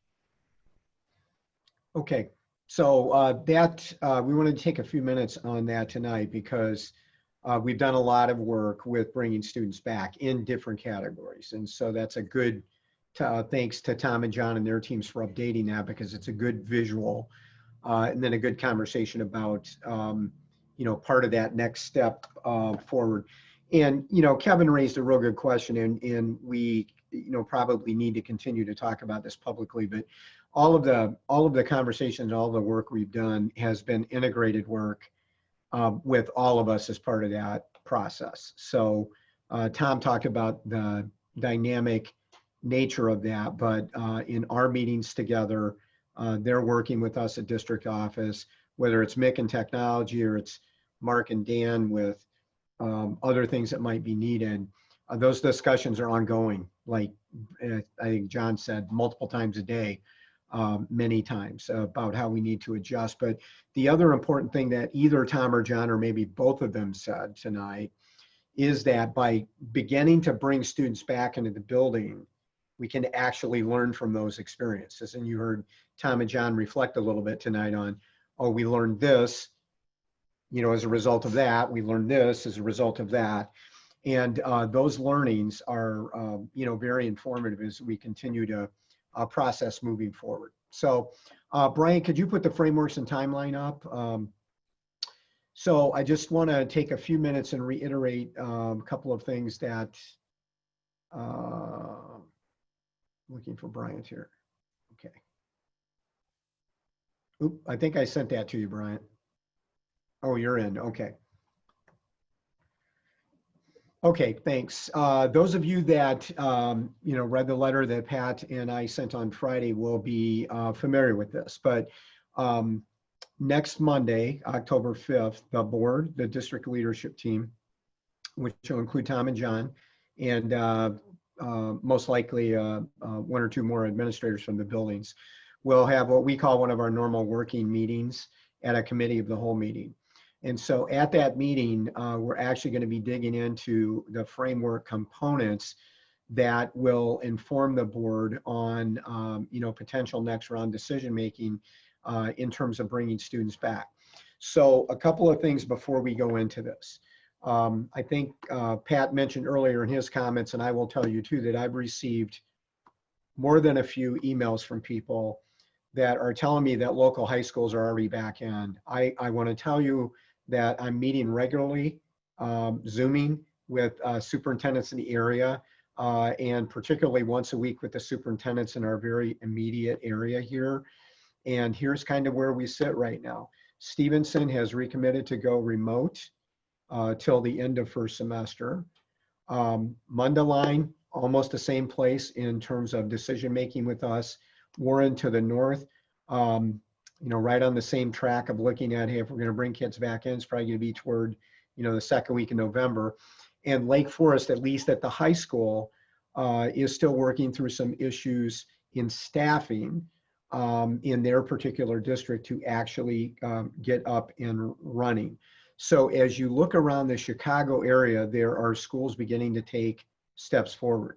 So the planning for that is important, of course, but at the end of the day, it's to have the plan that's going to work for that district. As you will recall this summer, there were several school districts in the area that had, plans done, and then a couple of weeks later, had to flip and start all over again. So the purpose of kind of patiently going through the process and weighing where we're at is to ensure that when we get to the point of decision making, that we're ready actually to be able to implement that, and that's not going to change as a result of another dynamic. So on the framework components, here are the things that the board and the administration will be talking about together. The relevant metrics. So a number of people have referenced the metrics, and just make the comment up front that when we made the decision to go to remote in the summer, the metrics were good, but we didn't have trend data, as Pat would point out yet. And at least the trend data is somewhat, Pat, if I'm not scientifically stating this correct, but it's flat. It's relatively flat in the area. And so, for example, that is one that check the box. We're good. On diagnostic testing, we'll have a discussion with the board. Do we think diagnostic testing is a precursor to us to be able to return to school? I think most of the board would probably say that would be wonderful and it would be really good if we could do that. That testing is not available right now. So if it's not available, does that have an impact on our decision making to potentially move forward and bring more kids back? The answer to that, maybe no, for example. So that's off the list. Contact tracing. So we'll be reaching out to Lake County Health Department over the next few days. And as so more districts in Lake County high schools, I'm our reference point, as more high schools begin to go back in Lake County in early November, let's say through mid-November, on a timeline, we're all kind of in that window in terms of what people are thinking. How is Lake County Health Department positioned to do the contact tracing once we bring larger number of people, larger number of folks back together in buildings, because we know we will have more people exposed. They may not get it from school, but they may bring it in from outside of school, and then other people are exposed. So if we get an event like up in Kenosha, where a couple of kids were COVID-19 positive and they had to quarantine, a couple of hundred kids, how is Lake County positioned to do the contact tracing on that, or what would our role have to be in the contact tracing? Health and safety, John and Tom have talked about social distancing. And again, social distancing is still a guideline from the state at 6 feet or more. And so that, gets into several conversations about how do we, create that environment? How do we continue to message that? How do we continue to encourage kids? and staff to be part of that process. PPE, you've heard us talk about that for a number of months, which for us also includes the purchase and installation of high-tech temperature scanners coming in the building, which will be helpful when we start to bring kids back. Daily protocols. What do our daily protocols look like in the buildings? And, what's the B&G staff's cleaning protocols? So these are just a few examples under health and safety. Hey, Prentice, before we move on a couple. So Sure. I throw a shout out to Pat on diagnostic testing. And I think the board knows, but I don't know if the community knows how hard he has been working with a local huge company. Before the federal government got a hold of the test, we were well positioned to do some great things. Unfortunately, the federal government's got a hold of these tests, and now we are trying to work a little bit different magic there. But we have to acknowledge there are other diagnostic tests out there that may not be rapid tests, but that may be able to fit the bill there. My bigger question to you, though, is I have had, well, I will say almost every attorney come up to me who's in the community and saying, why do you say the social distancing has to be 6 feet? That's a recommendation. Everything we've read, and again, it's not just been one attorney, it's every attorney. And they may have a hidden agenda, of course, right? I mean, they may be saying that that's a recommendation. That is not a mandate. And if you're wearing a mask, it can be less. And I'm not smart enough to do that interpretation, but I have to rely upon the lawyers.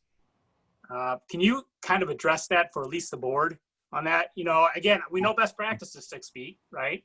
But is it mandated by the Department of Public Health? It's Kevin, the way they frame the guidelines is they're all guidelines.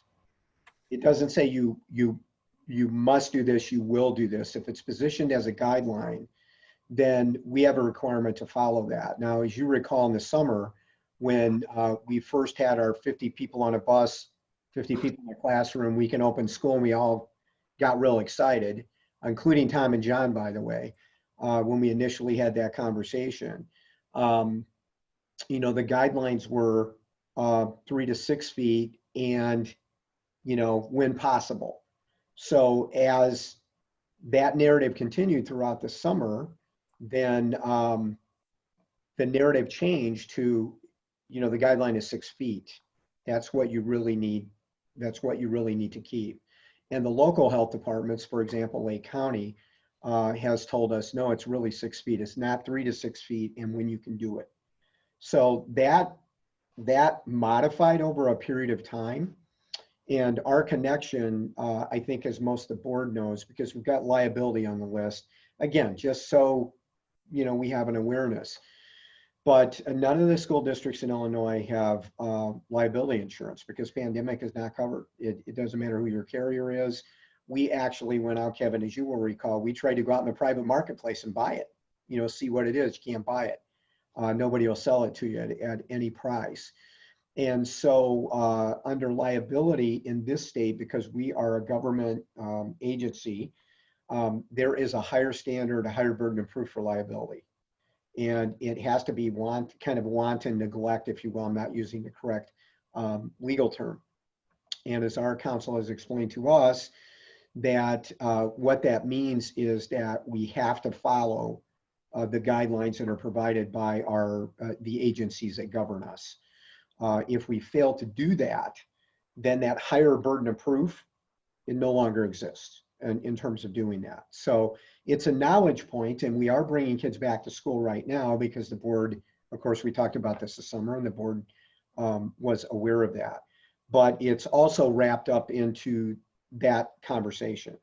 So that 3 to 6 foot that we started out is the guideline really is 6 foot, and that's been doubled down on by what we've been told by the Lake County Health Department. So, hey, Prentice, do you mind? Can I add something to that? Please, just so to be very, very clear, ISB has consistently and repeatedly said that social distancing 6 feet required where possible. It's never been a guideline. It's never been a suggestion. It's been they must social distance must be observed as much as possible, and then it's the 6 feet. They've been pretty clear in their their guidance to us, which is it's their rules to us that says we have to follow. And even in their clarification documents, when they've clarified, no, we really mean the 6 feet distance has to be maintained at all times where, where possible. And they're acknowledging that there's places where it's not possible, like on a school bus. And they've acknowledged, and they've said, you don't have to maintain social distancing on a school bus because you can put 50 kids in. But it is clear that the social distancing is required where possible. Yeah, I think the two things I'll add to that, Kevin. One, the technical data does support. I mean, 6 wasn't some random number they all came up with. If you study what happens when a person sneezes and how far the droplets go, not always, but in most cases, it's within a 6 foot range. But the thing that I think does mitigate that a lot is wearing a mask. So, Right. for example, if I'm on a school bus, I can pretty easily wear a mask. If I'm even in the hallway, I can wear a mask. I think the challenge, of course, is when I'm sitting at a lunch table, I'm not going to wear my mask because I'm obviously going to eat. So that's where we really need to make sure we get to 6 feet, because they're going to be sitting down, without a mask for an extended period I'll define as greater than 15 minutes. But, to your point, I think if you look at all of these framework components, I mean, I want to be clear because there's some people that think that we're not going back just because of the liability. We've never said that. That's not the case. Correct. There's not any single thing on here that's, I'll call it a deal killer, okay? But if you look at this list, I mean, our ability to accomplish successfully each one of these things, each one of them further reduces the risk of us having any kind of outbreak, okay? So yes, the metrics have all, trended positive. They're relatively stable. By any stretch, they're in the, call it hybrid range of what's being recommended. If we can do the diagnostic testing, as we've talked about, whether it's once a week or once every 2 weeks, that significantly reduces the likelihood of us having an issue. Maybe that puts us in a position where there is some ability to relax social distancing. I don't know. Okay. I wouldn't recommend that. But I mean, that's the kind of conversation we could have if we know we're screening our population and further reducing the risk that there are spreaders in that population. We can certainly have that conversation. But there's good scientific evidence that supports the 6 feet. I'll look up some of those studies and try to send them out to you. Yeah, well, and again, I go back to my my previous work at Abbott. I'll tell you what, the FDA has a whole lot of so-called guidelines. All right, well, let me tell you what happens when you apply to get approval for a product. A guideline isn't really a formal legal requirement until you don't meet it. I guarantee you don't get approval if you don't meet the guidelines. So I think the follow-up here is the design of kind of listing the components out and talking not only with the board, but with the community about what's involved in that decision-making is all of these pieces are, and Pat, you're right, not maybe a single one is not a deal killer, or maybe even 2 or 3 or 4 are not, necessarily a deal killer. But these are the things that we have to work our way through as we're looking to potentially bring kids back in some larger number, whatever that is, 25%, what is it? What does that look like? So when you look at staffing, for example, we will have some adult staff that will not be able to come back to school for medical reasons, but they may be able to teach from home, right? So, some of those students that we bring back, their teacher may be teaching them from home while they're in school for a period during the day. And that's part of the struggle some school districts are having with a higher percentage of staff members who are medically, excused and should not and cannot be in school. So where are we positioned in staffing? How will we handle that? That's part of the discussion that we'll have. Technology, I think Kevin mentioned, Kevin, that was you that mentioned it earlier. Mick Torres, our technology director, and I have several conversations over the last few days. So if we pivot and transition and we bring some kids back and we have some teachers teaching from home and some students learning from home while their teachers are in school, how are we positioned on technology with that? And Mick will be at the meeting with us. Schedule possibilities. So after we have some conversation about a number that we would feel comfortable being able to manage, within the school. So what are schedule possibilities? Well, we looked at one hybrid this summer, but depending on the number of students that we bring back, instead of an AB schedule, it could be an ABC, ABCD schedule. And there's also a kind of a modified block schedule that we could do depending on the numbers of students. So what does that look like? We'll have some of the discussions that we had this summer. Feeding students in lunch, again, depending on what schedule you use. Do we bring kids in and then, they go home and eat lunch and the next group comes in, they eat lunch and then come in? Or are we having kids here all day and then what does feeding them lunch look like? Impact bargaining, again, it's certainly not a deal killer, but part of this is we've had an ongoing conversation with the union since the middle of July on impact bargaining issues on various ways of bringing students and staff back to school. And we would need to continue whatever needed to be finished there. And then liability, again, not a deal killer, but something that, I would have an obligation as your superintendent to make sure you as a board were aware of. Not a deal killer in terms of bringing people back. So as we work through these on Monday night, we'll have all the people at the table that need to be there, understanding that the metrics were good in the summer, right? And we were looking for trend data, and we were looking to be able to social distance. And the metrics are pretty good in Libertyville and Vernon Hills right now. So, move down the list in terms of what we're doing. So the projected timeline that we have here.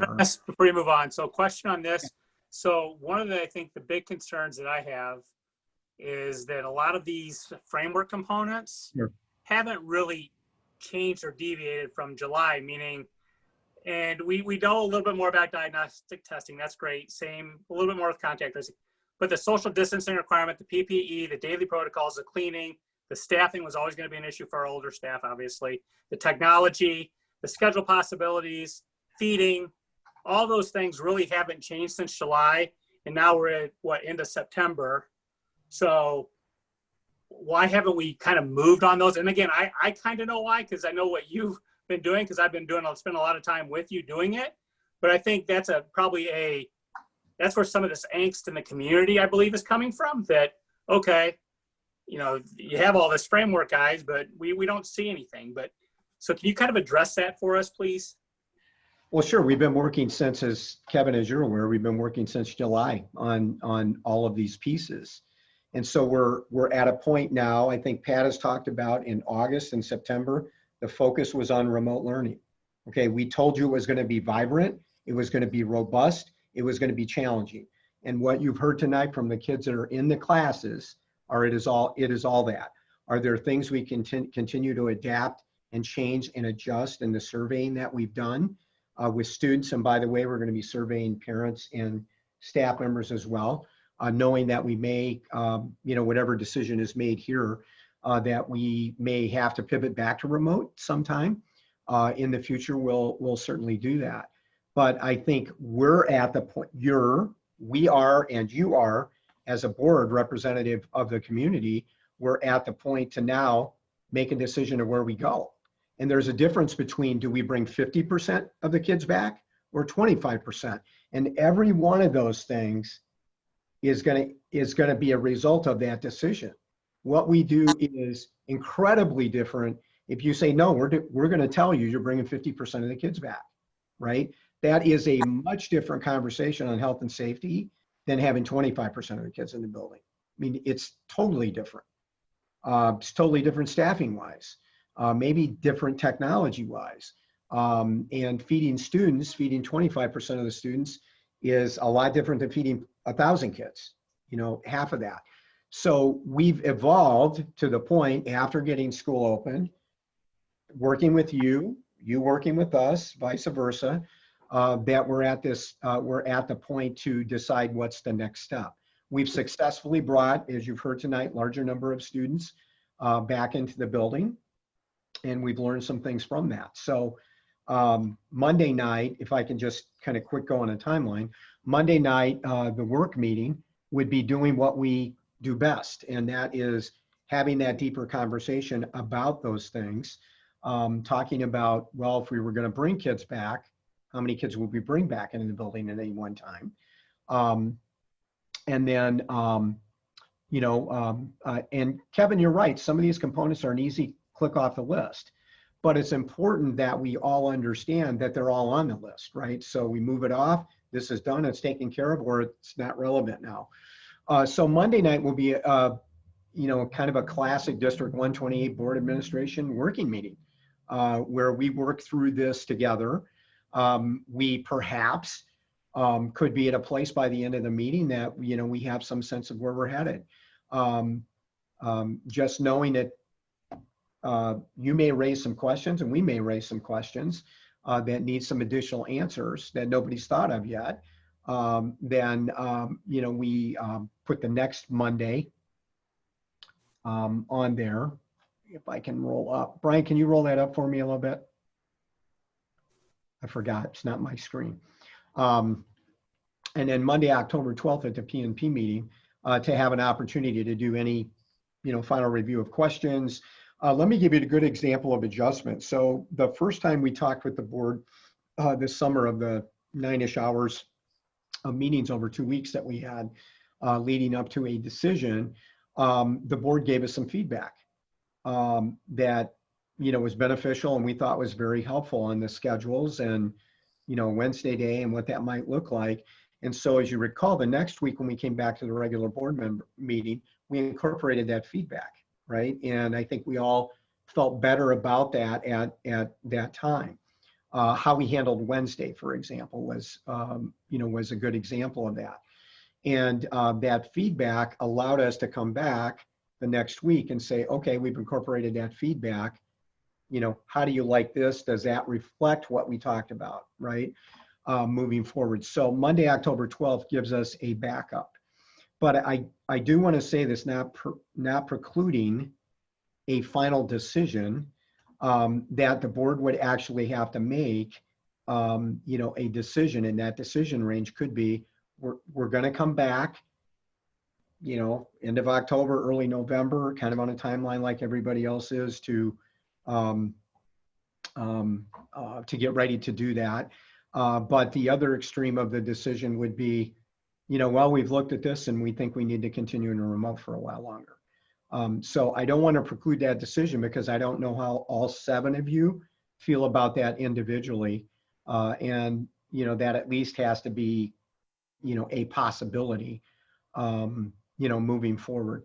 So if you look at, if we come back in a hybrid, and that hybrid is less than 50% of the kids at any given time, then that has instructional implications. So, we're going to be working on what those instructional implications may be. It's different than it is at 50%, as Rita would point out, moving that forward. So, Kevin, really to your point, everyone's evolved, that we are looking forward, that the metrics are solid, and we have had some success bringing kids back in the building in some larger numbers. And we, as many of the districts that are just like us around us, we're at the point to have that deeper dive discussion and to, have a conversation with you about what you want to do. So can I ask a question? And I don't know, Rita or whoever wants to chime in on this. The deeper dive discussion is likely to center around whatever the remaining options are for hybrid as our next step, correct? Yes. Okay, or likely next step. It doesn't mean we would necessarily not, we could still make a decision to stay remote, but let's assume that would be the next in progression, Pat. As we've talked about progression, that would be the next in the progression. Right. And can I assume that those options would include, our previous proposal was basically like a 50% hybrid kind of thing, where we know we had issues social distancing, and I know we've talked about an option for about 25%, correct? Which I think would get the kids into school, what, 1 day a week or more than 1 day a week? Rita, go ahead. That would depend on the model that, the schedule and the model that we select. So there are various ways to bring students back in various percentages, and that's, that's part of the discussion. What is the recommendation and what does that mean in terms of how often often students are actually in the building based on that schedule that's designed. So we're looking at multiple ways of doing that, and on Monday we would be able to define kind of, here are some alternatives and here's what that would mean for student attendance on any given day. Okay. Can I ask, when are we going to be presented with the results of the student survey, and when will the parent survey go out? Rita, go ahead. We are reviewing the results of the student survey presently and planning to get the parent survey out very soon. The survey itself is designed by Panorama, and we have some options to provide some edits to that and make it more unique to the school district. It's a survey that's implemented in school districts across the country, so we have some opportunity to compare our results versus other school districts. But we also can modify that schedule, that survey somewhat.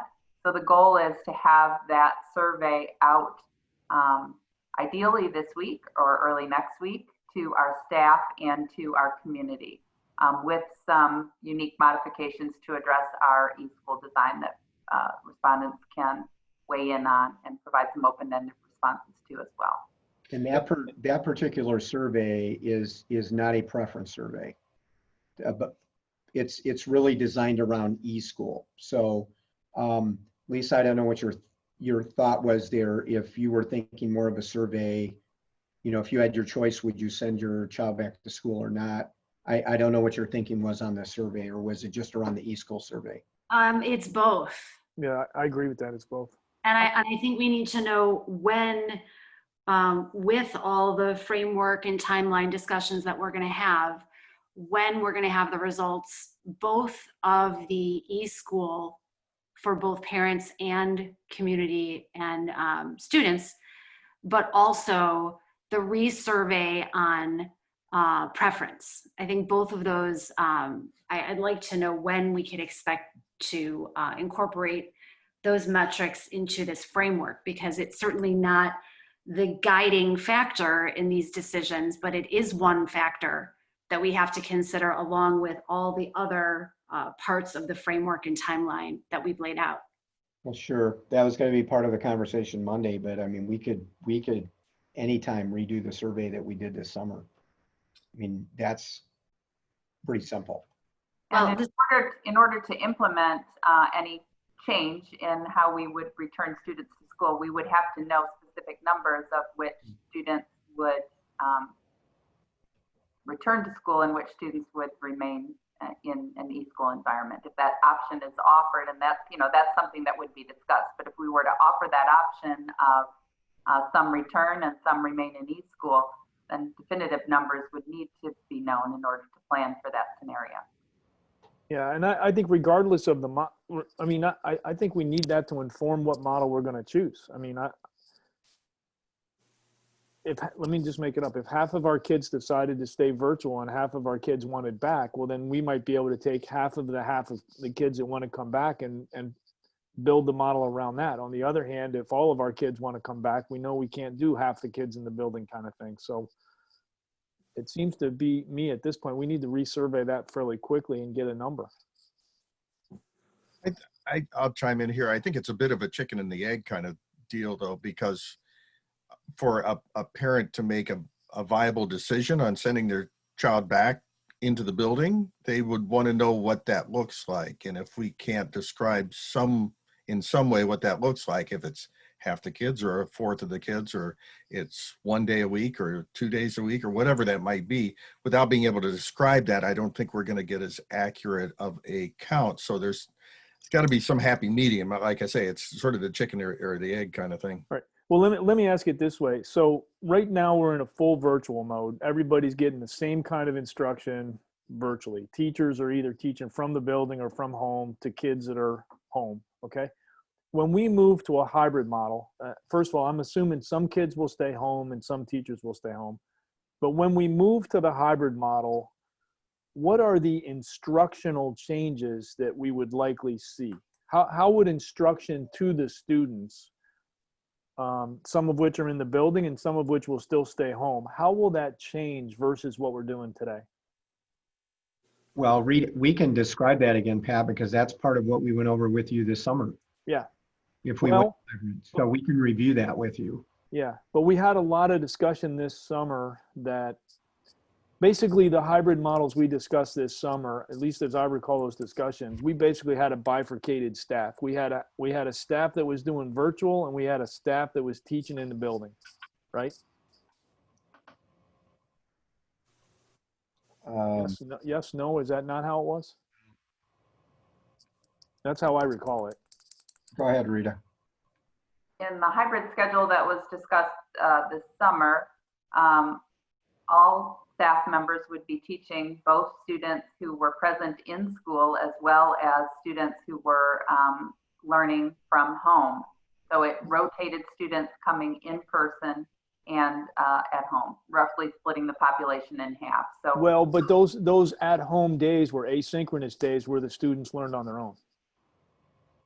yes, that was the proposal this summer. Okay, right. Okay, so And in that model, there wasn't, or was it? There wasn't necessarily a choice to not come back at all.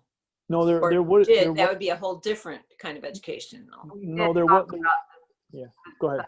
Providing that option to families who, so the option we discussed if we went to a hybrid or to an in-person scenario, would there be an option for families to select distance learning? Yeah, but And then what would that educational difference be?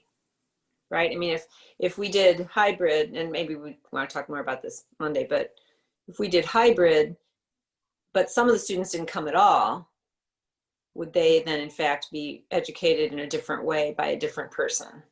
Because it didn't fit the system of the hybrid being there, not being there, and being there, not being there. There are multiple options that we discussed for trying to handle that, right? Yeah. Okay, but Rita, tell me let's imagine a transition to the hybrid. I mean, I'm just trying to prepare this for our discussion on Monday so we can get through this thing pretty quickly. Right now, we've got all our students with their 8 periods and 8 teachers, roughly, however it works out, right? So now some of those students are going to say, hey, I'm concerned I can't come in, and they're going to, I imagine, have the same 8 teachers and the same 8 periods still in a virtual format. May or may not be wrong there. But then you're going to have other kids that for whatever number of days we're able to accommodate them will come into the building, but I'm assuming they're also going to keep their same 8 teachers, right? Yeah. Yeah. Right. So Sure. Again, look, where I'm going is it still looks to me like the teaching format's going to look a lot like it does today. Except sometimes I'm going to be in the building and sometimes I'm going to be at home. If you're a student, yeah. And I just want to make that clear, and I want to make that clear and say, and I'd really like some feedback from the students and say, okay, that is the likely next step here, which I do think is coming, and I think it's coming, to Prentice's point, probably on a timeline that's not a whole lot different than what our other local schools are doing. From a student perspective, how do you guys feel about that? I think I only see one of you left. So Amal, you get to speak for the entire student body. How about that? Because we won't have Amal on Monday. All right. So Amal, No pressure there, right? No, seriously. Go If ahead. you want to abstain, I'm giving you that option. It's a big ask. Okay, if I'm being completely honest, I have the presidential debate in the background. So can you repeat the question? Yeah. So, I mean, I think it's beginning to sound like. Sorry, No, it's okay. No, you're good. I got to admit, I've seen a few texts come in on it. It sounds like it's been pretty interesting.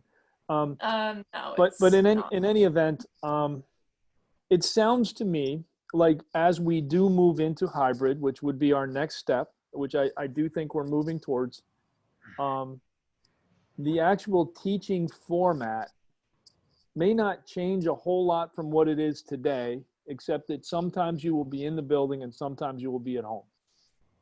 Again, if that's wrong, Rita, just jump all over it and say, no, Yeah, Pat, well, that's the thing that would necessarily change and that we'll have to discuss is that, presently students have synchronous meetings every day, or every period.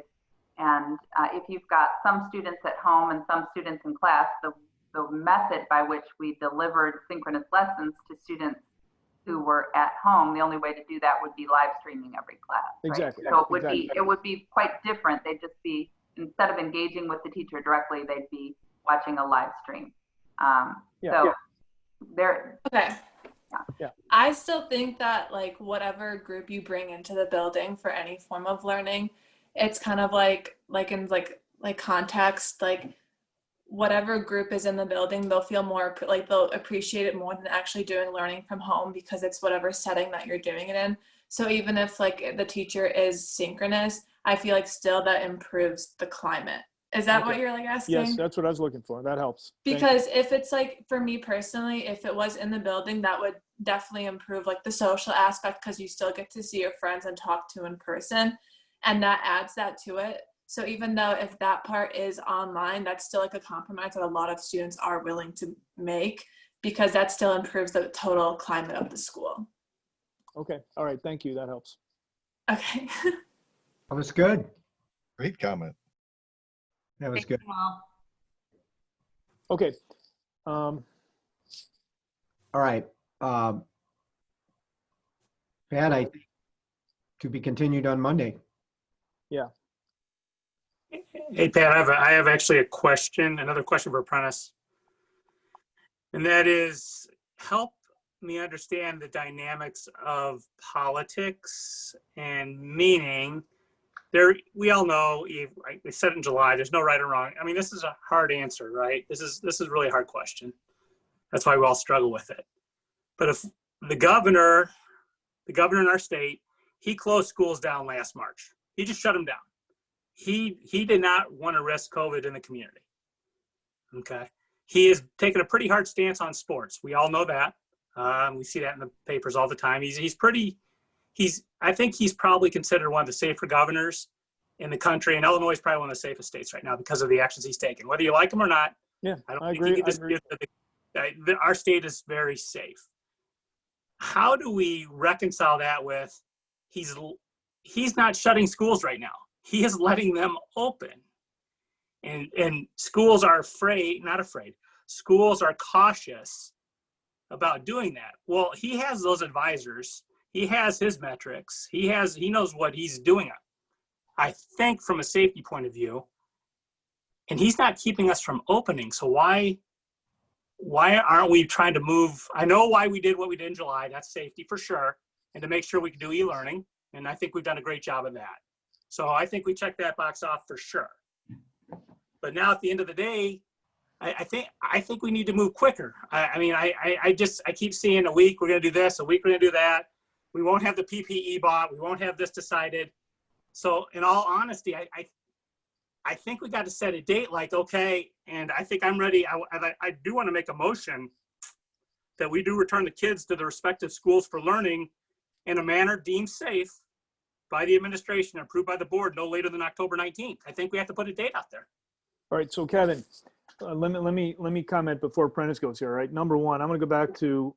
If there's no second, Pat, we don't worry about, but you can just comment on it too. But there's not really a second right now. So I would second that just because I do think that a reasonable strategic deadline to keep us accountable is important. I don't know as October 19th is that date. I think we have some things that we need to address before, 2-3 weeks from now. But I think that the community as a whole will become more comfortable if we at least put a target. And maybe that's the sales background in me, but without a deadline, a strategic deadline that moves you forward, I think that the vagueness is a problem. Okay, so there's a motion and a second. At this point, we have no choice but to vote on it. So, but now I want to discuss it. Point of order. Yeah, go ahead. So this wasn't on an agenda. It wasn't an agenda item to vote on tonight. That is true. Yeah, that is true. So legally, can we make this vote without having it on the agenda? Well, it was under Prentice's report. It's an agenda item under his report, school reopening. Yeah, but to Don's point, actually, all of the action items that we have that we vote on have an asterisk on indicating to the public we're taking action tonight. We have to we don't have Rick Middleman on the line tonight, do we? No, we don't. Okay. So I would Don, I think your point is valid. I'm not sure we can. Be cautious. Pat, could I make one comment here? Go ahead, and then I want to. Part of the conversation Monday is to plant that flag on the date, because we can't plant that flag until you have a deeper conversation with us. Because you can say, Kevin, to your point, you can pick a date. You can say October 19th, okay? And we may know that we're going to tell you on Monday we can't do October 19th, okay? So part of the conversation on Monday is, okay, if we're going to go this direction, okay, what's the date? And what do we need to what decisions we need to make to get there if we're going to go down that line? But I'm going to suggest you need to have that deeper conversation with us on Monday, so we can figure out what that date is, and that we're going to push off against. That's all I'm saying. Yeah. It's part of the purpose on Monday. Yeah. For us to do that deep dive together and plant the flag wherever it's going to be planted. And then we can figure out if you're going to make the decision to go there or not. I mean, out of respect to all 7 of you on the board, not knowing individually where you're all at, so we can have that discussion and then we can move on. And that would be my suggestion, and that was part of the purpose of Monday. Yeah. Okay. So Kevin and Casey, I'm just going to tell you where I agree that it's time to plant a flag. Okay. I'm not comfortable that I would today plant that flag on October 19th, because to Prentice's point, I don't have enough information to know how feasible that is. And honestly, thinking about the 19th, I would struggle a little bit, but I think we need to plant the flag. And I would be comfortable if we can get to this meeting on Monday and plant a flag that I would say we have even an 80% confidence in hitting if A, B, C, and D happen and something unexpected doesn't happen. So I think we're this close to being able to do that. Okay. And I think we need to. There's no question about that. All right. No, so I think there's two issues. Is it a valid motion? I think it is a valid motion because it's on the agenda. I don't think putting an asterisk there, I know that's your practice, but Robert's rules say if it's on the agenda. But I think there's also an item, if you'd like to, if there's somebody wants a motion to table it, it certainly can be tabled. And that's a privileged motion. And that way you don't have to vote on it, Pat. I really don't think that you can do that. We've had this come up before since we've been here of people challenging our motions, right. And usually it's been, they didn't know that we were going to vote on it. It's been, well, we had the asterisk. The whole point of it is to let the public know this is an item that the board would take action on, and that's why you have to publish it in advance and give them notice. And based on the reading of the agenda, we have not given the public notice that the board would be taking action on this item, just as an backing to this. No, I got you guys, but I understand. You guys do know I did this for 20 years, right? Yeah, no, I know. And Robert's Rules of Order, if it's on the agenda, which it is, a motion could be made. Now, again, I've just given you an out. It can also be tabled. I'll make a motion to table the topic. Second. That's a privileged motion, so that needs to be voted upon. All right. Any discussion? What exactly are we voting on? You're voting on tabling the motion. Thank correct? you. Kevin, is that correct? Are we specifically tabling it to next week, or?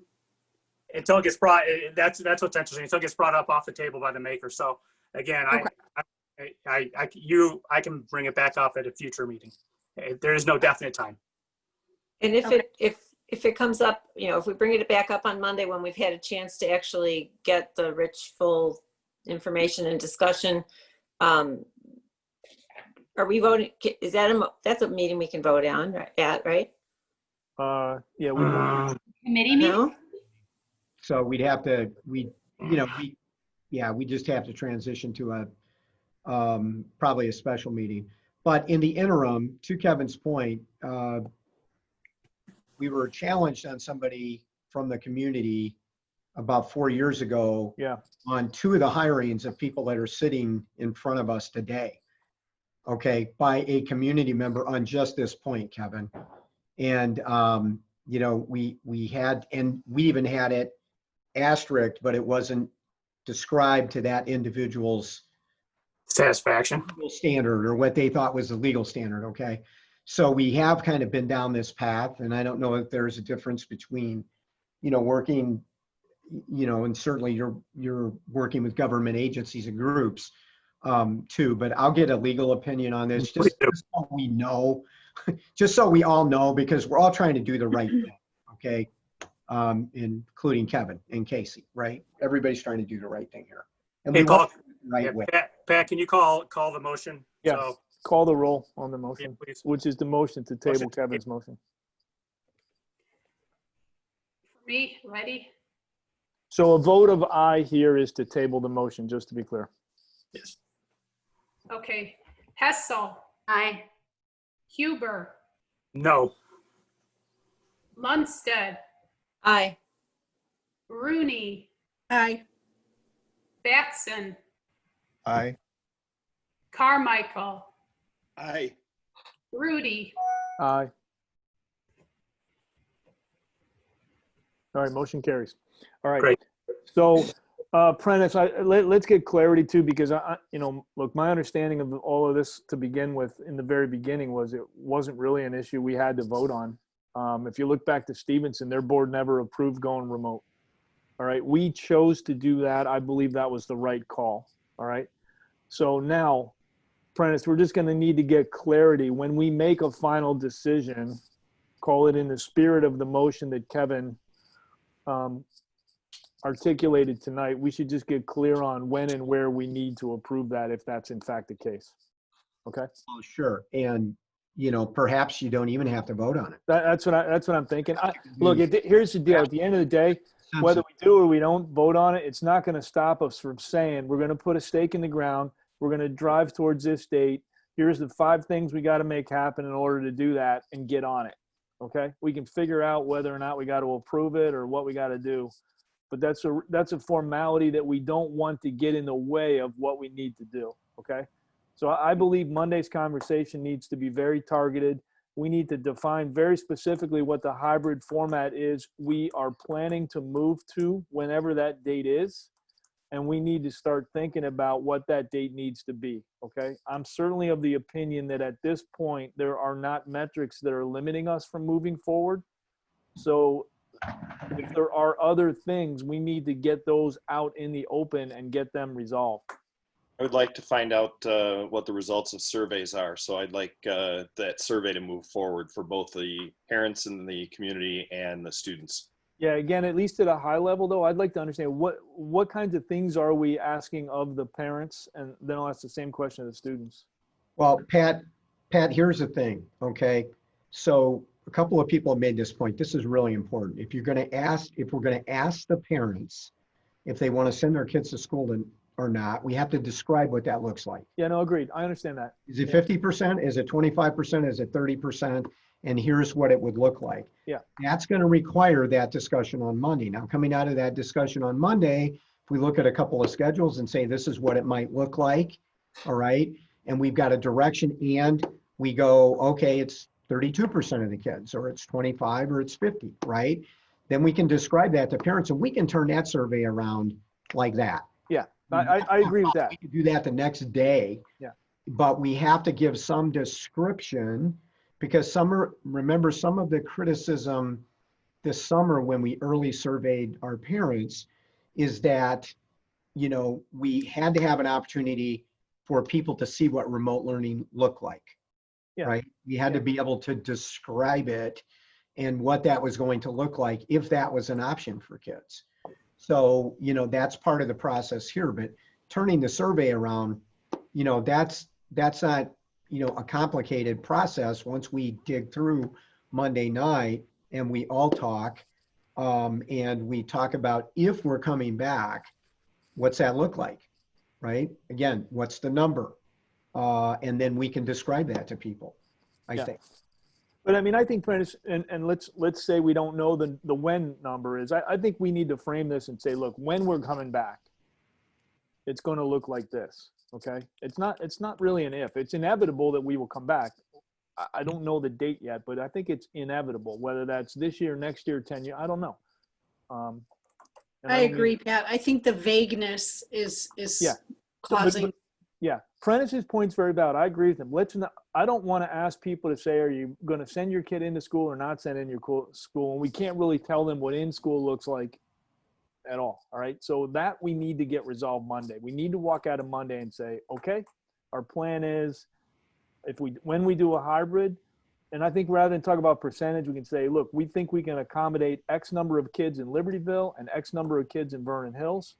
And here's what, their period day is going to look like and how they're going to interface with their teachers. We need to create that picture so that people understand it. All right. But we said we were surveying parents, not to say, are you sending your kid in or not? We were going to survey parents. So what information are we asking parents to provide at this point? It's essentially the same survey that we're using with the kids on eSchool. Okay. It's a panorama survey built around eSchool. Okay. It's to give us feedback on eSchool. That's the survey with the parents. Okay. Monday. So it's targeted to eSchool. Do you or don't you like various things about eSchool? Yep. And feedback that we can apply. So you heard the students talk today about the survey, and you heard them talk about, for example, the Wednesdays after Monday, the crunch of Monday and Tuesday and Thursday and Friday, there's too much bunched in Wednesday, for example. So I think the feedbacks that we're going to get is going to show that. So do we want to make a change in how we're doing Wednesdays someplace? Okay. Do we want to go from, synchronous to asynchronous? Okay. Okay. So that all was already in the works as a mechanism for us to get feedback on eSchool. Okay, but the things that we're asking on and the feedback we get, based on that feedback, we can take action based on the feedback, right? You mean on eSchool? Yeah. To make adjustments? Oh, sure. Yeah. For sure. Okay. All right. I just want to know, we're surveying people. They're going to give us their feedback. I want to make sure that feedback is going to drive change or whatever it is we do. Well, yeah, it's the whole reason we did the survey. Okay. All right. I got it. Because remember what Prentice said at the beginning to all the parents. He took off his glasses and looked at the parents and said, by the end of the year, we will have among the best remote learning in the United States. Yeah. And we know we're likely to have to pivot no matter what happens. We're going to have to pivot back. So this continual improvement process is really important to that. Yeah, no, I totally agree. And I don't have any doubt that our continued e-learning is part of our future. Okay. I mean, it's not going to go away. Okay. May not be 100% of our kids, but it's going to be some percent of our kids. Okay. So is there anything else we need to discuss? Otherwise, we just got to gear up for Monday. And I think Monday's goal is to really walk away and have the discussions we need to have with respect to what does our forthcoming hybrid look like, and what are our gaps and timelines to close those gaps in order to implement them. And depending on time, we can try to get a comfort level. I mean, I'd kind of like just a quick poll if I could. Where are people at? Just tell me in as few words as possible, where's your head at with respect to moving towards a hybrid? Can we discuss that after we have had our meeting on Monday? I think for me, there's too many details I need to hear from the administration and from the principals before I can answer that question thoughtfully with all the information that I really need. Okay, so that's fair. You can, that's your way, and I accept that. Anybody else? Can anybody else comment? I'm not ready to go back. So I'm leaning towards remote right now for the foreseeable future, in part because kids are learning. I have been asking teachers over and over again, are kids learning? And their response is yes. Yeah. And then I ask them, how do you know? And they can answer that question. Okay. I don't think that the system that we are in right now is flawed. It is the best that we can do in an undesirable situation. And I think that rushing forward is a mistake. Okay. All right. Anybody else want to weigh in? Yeah, you know where I stand. So I have weighed in enough. So I think you know where I stand too. I'm very anxious to hear details about the hybrid plan, and giving people the choice if they have personal situations that they feel they wouldn't be safe in the building. I want to make sure we accommodate that. But given our local metrics and all the other factors, I want to hear what we can do to bring kids back to school. Okay. And I also would say I really want clarity on what exactly would it look like. So, John's description of the kids in the hallways and how hard it is to keep, I just, and you could feel that anguish of, it's nobody's doing anything wrong. They just can't physically do, or picturing, all these kids sitting alone at a lunch table. I just want to make sure that we're all visualizing and understanding what it is that we're hoping to do here and accomplish, and then what's that going to do to the educational experience of the students, the continuity of it. And I look forward to hearing from all of you on that. But also I was so surprised to hear the student reps reports on how engaged they were with everything. And then also, of course, that everyone's desperate to get back in the building. So all those different things rolled into one. I'm really looking forward to Monday. Okay. GM, you got anything you want to add? I'll just make a comment. I think it's unfair for any of us to attempt to make a decision based on, all the parameters we don't know and don't understand yet. So in terms of, my desire or my thought of us moving into a hybrid mode, I can't answer that now, but what I can answer is I'd like to have that other information as quickly as we can, and I think we're moving that way. And I think Monday night will be provide us with a lot more detail than we have now. And without that picture of what it's going to look like, I can't say that's what we want because we don't know what it is. Okay. Hey, Pat, I have one final question for Prentice, and I don't think we surveyed the students on this one, but that is a survey of their emotional health. Have we seen, I think that's really actually important because I think Don's point is 100% right. I think, and again, this is going from a guy who has 2 kids who are through it. I think the educational proposition is fantastic right now. I think the kids are learning. I think it's hard. Of course it's hard. We knew it'd be hard, but I do think the kids are learning. Where I struggle with is I have a lot of close friends and not so close friends who have kids who are really struggling with a lot of emotional issues. And those aren't getting highlighted. And I don't know how we do that, but I do think we need to be conscious of that. We've surveyed the, what do you think of e-learning? But I don't know if we really, and it's hard, right? What kid's going to admit, yeah, you know what, I am struggling. You know what, I am drinking right now. I am doing this. I don't know how you're going to get at that, but maybe Brenda can help us at Libertyville, and I'm sure John has somebody at Vernon Hills. But I think that's pretty important information to have as well, because they're not only going back to school for education, right? Because we've proven that we can educate them remotely, e-learning. But I mean that's really a big thing that's weighing on me right now. So if we can get at that anyway, it would be really helpful for me. Go ahead, Tom. Some of that is in this survey. It is beyond just, the e-learning model. It talks to the kids about their health and wellness and their perceptions of that. So we do have some of that information, and certainly there are ways for us to identify more, but there's even a portion, even though this is an anonymous survey that students completed, there was a portion called Raise Your Hand where students were able to say, I would like somebody from the school to contact me directly because of various issues or experiences I'm having right now. And so that is something that we are gathering data on, and we'll be able to provide some preliminary information about.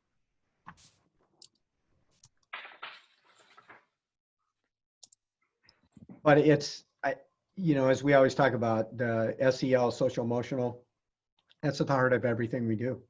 I mean, we've set our 2 schools up around that model. So we can't, Kevin, to everyone's point, not just yours, but to everyone's point, including ours, we, cannot lose sight of that for sure.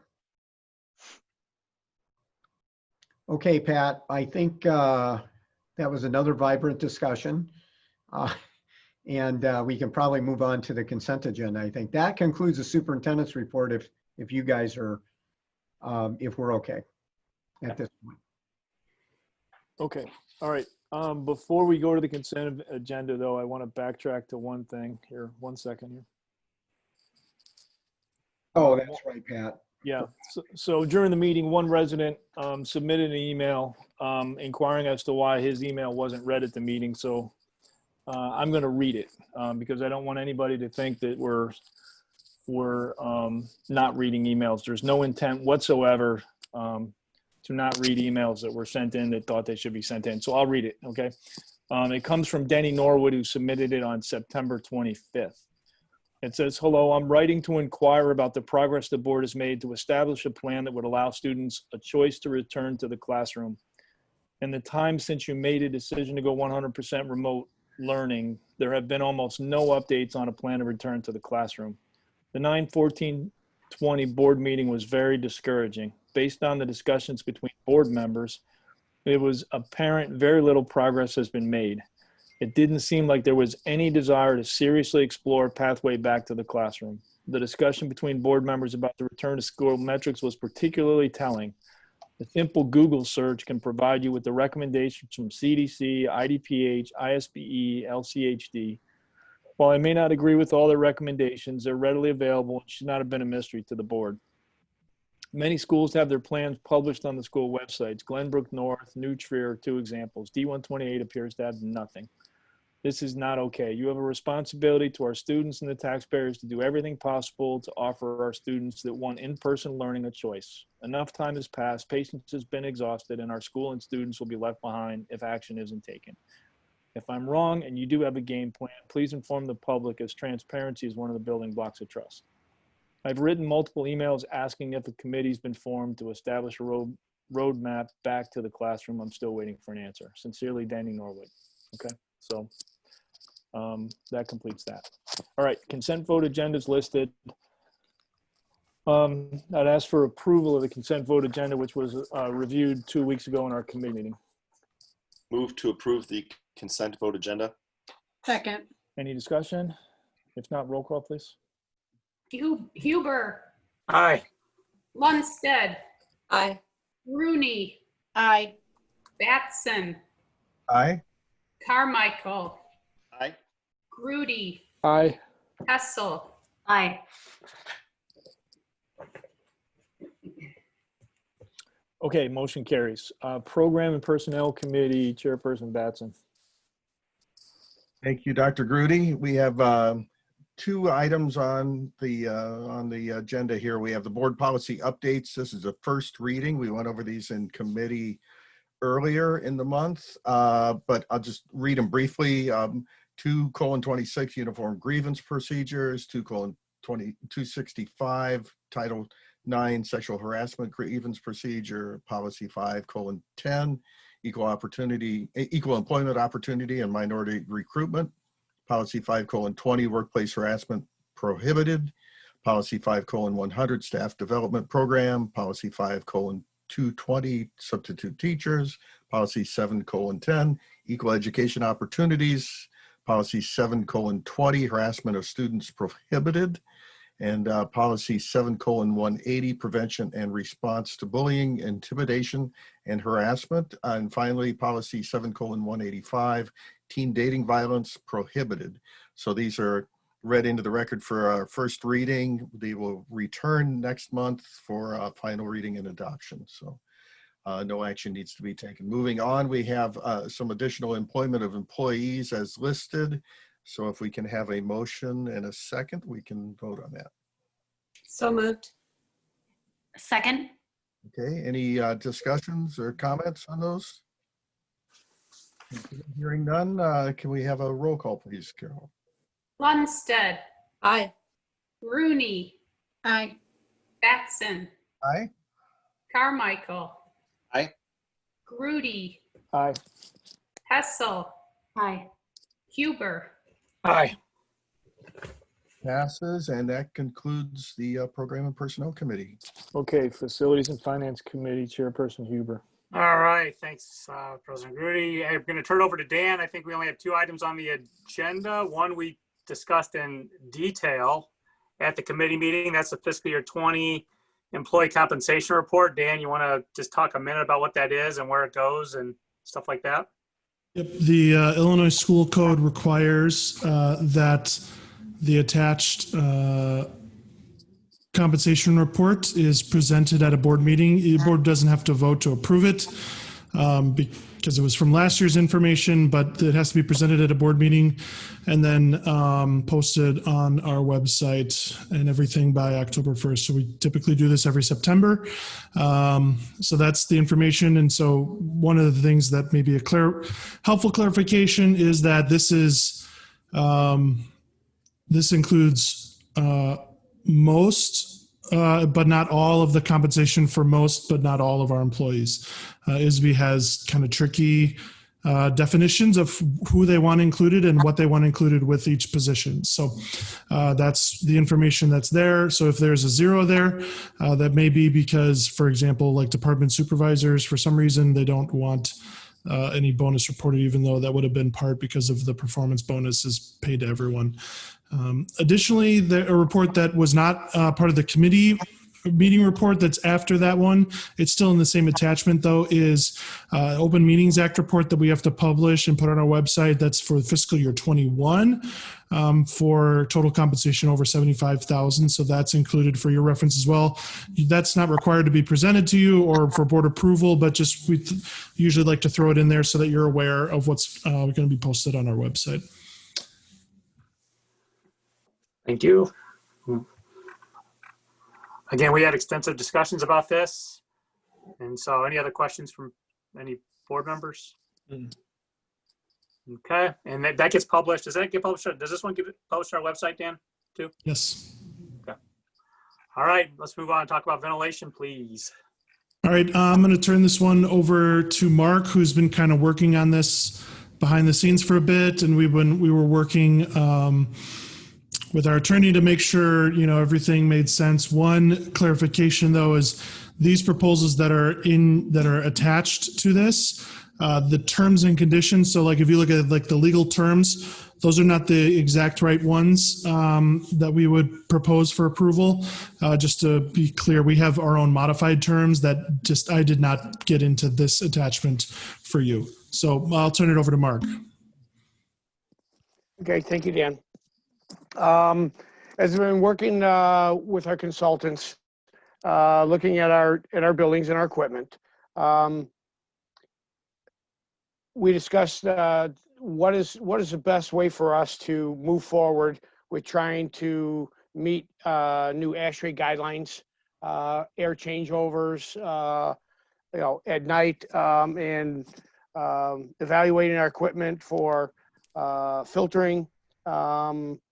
And alternate ways of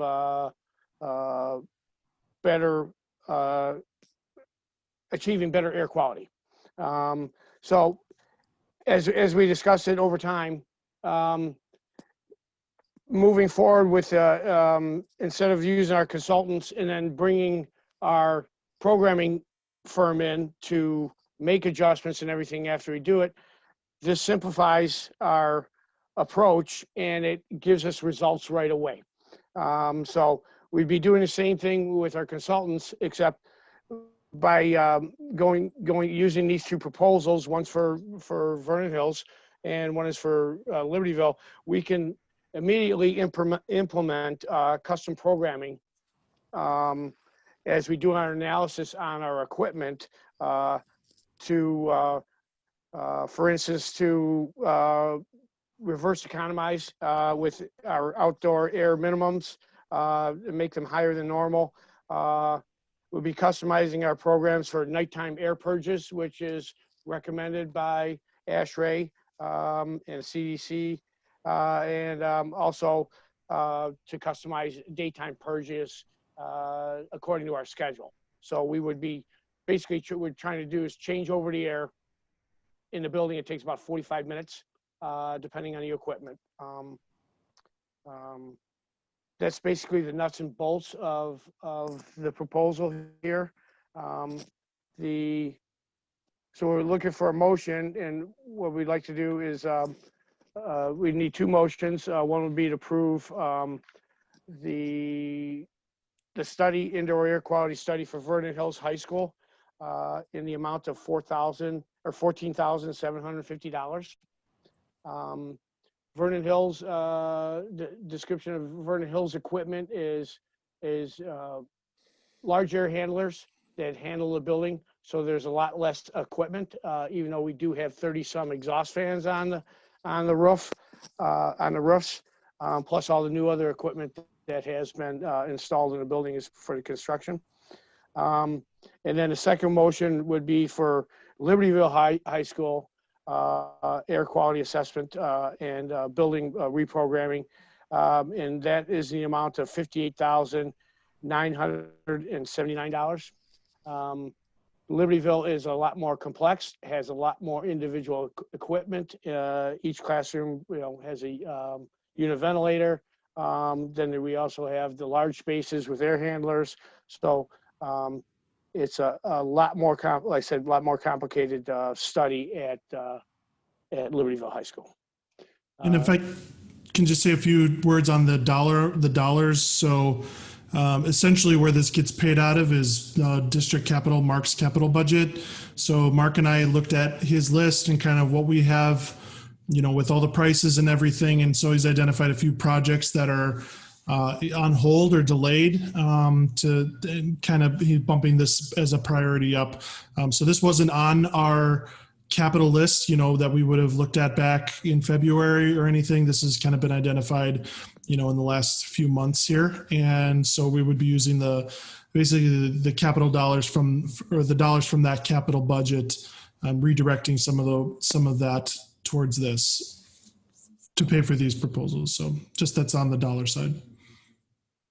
And I understand that the proposals, although the contracts are not the actual contracts that we're going to be signing, the dollar amounts are correct. Is that right? Okay. And that is then correct. for the study and reprogramming, so the result of the study is the reprogramming. Is there any further results that will come out of the study, meaning follow-up recommendations beyond reprogramming? Yes, there'll be follow-up recommendations as we analyze the equipment. For instance, the filtering. Some of the older equipment you cannot change to a higher MERV filter. So in that case, do you add UV would be an option for an upgrade for better indoor air quality. So those type of suggestions will be made. We will look for they'll be looking for areas in the building that might need improvement. Maybe we need to install an exhaust fan in a certain area to help do that air changeover. So there'll be recommendations along with this after the study that we can move forward with making improvements in our equipment and air quality for the future. And I think even further than that, I think one of the things that Mark and I were talking about is that the information from the study may very likely lead to priority items that are on his capital list for next summer to get done. So I think that's part of the anticipation that there'll be HVAC work that will probably take up a good portion of our capital work for summer 2021. Is that right, Mark? Yes. This is could be a driving force into what we do for next summer. As we learn from this, our equipment is running. We have always been doing changeovers and everything that we needed to do per code, but this is an enhancement. And we have a lot of equipment that's aged. So with COVID and air quality, my anticipation is that we will adjust things that we're going to do and concentrate more on a lot more HVAC upgrades, especially at Libertyville High School. So Mark, if I understand this properly, what they're going to do is they're going to refit our systems in such a way, to reoperate our systems in such a way that we're putting more air into the building than we would normally. Correct. We're taking outside air and putting that in, and then that helps to blow germ air out of the building. When we do that in the winter months in particular, we're going to have to heat a lot more air. Correct. Yes. And there's certain ways, there's certain processes to do it. Currently, LHS is notorious for being hot and cold in various places.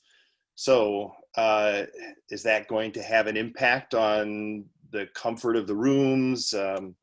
Like everything's going to operate normally. We're just going to throw more heat into the buildings in order to compensate for the additional fresh air.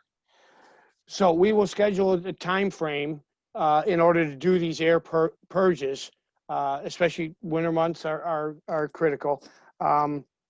You take in the temperature outside, you take in relative humidity. There's a bunch of factors all get calculated in how you do it and what is the optimal time to do it. So yes, we will schedule that. So if we're coming into the building at 7:30 in the morning, the building will be at normal temperature. So yes, obviously it will take it will take more energy in the winter, but we're purging the air in the building as per recommended by ASHRAE. So this happens at nighttime. Yeah, there is nighttime, and there is also the option for a daytime purge, which is a possibility at the end of the school day. We haven't discussed it yet. Maybe at the end of the school day, between that and sports, that we could implement maybe in some areas where we're doing a purge of air, but definitely at least one time a day. So during the day, we're not opening the dampers more to get more fresh air in all day long. It's only happening at night or maybe after school sometimes. No, with this adjustment, it will bring in more air during the day, but they're calling it an air changeover. So what you go in a certain mode where you open up a larger percentage. And try to change over your air and use your exhaust fans. You control all that to change the pressure in your building to exhaust it and bring more fresh air in a quicker period of time. Presently, we are running and doing the 5 air changeovers per hour, some areas 6. It depends on the piece of equipment, size of equipment in the room. But we want to increase that, and there's a lot of factors that go into it. And so that's where the study will look at airflow, filters, what adjustments to make, so you can achieve the best quality air you can with the equipment that you have. Great, thank you. Mm-hmm. All right, Mark, you want to repeat the two motions? Do you want to make one general motion that includes both Vernon Hills and Libertyville? Do you want to make 2 motions? What do you want to do? Because I think we'll have a motion as presented by you. So go ahead and make the motion so somebody can make it. And I would just say, it's authorization to sign because I want to make sure we have the right terms. So I don't want anyone to think that those legal terms are the ones we're approving, because we're not. So, okay. Okay. So I'm looking for the board to make a motion to approve upon completion of modifying the terms, the proposal to do the Vernon Hills High School indoor air quality assessment and building programming at a cost of $14,750. And the Libertyville High School indoor air quality assessment and building reprogramming at a cost of $58,979. And the work will be done by the Train Corporation. Can I have that motion, please? So move. Thanks, Jim. Can I have a second, please? Second. Thank you. Any other further discussion on this?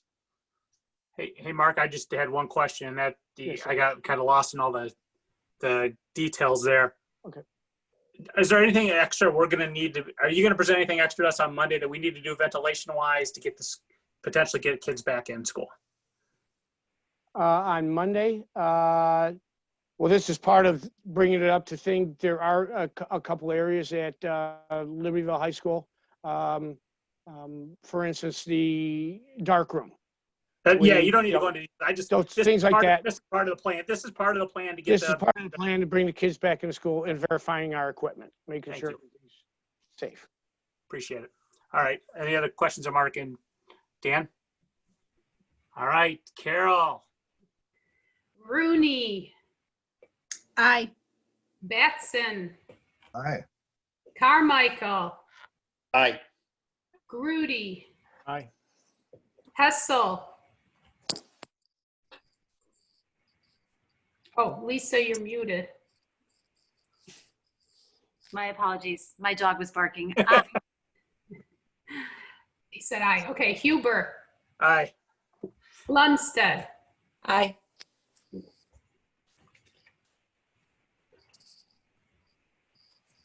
Are we good? I think that concludes the facilities. We have anything else you want to ask Dan while we got him? No.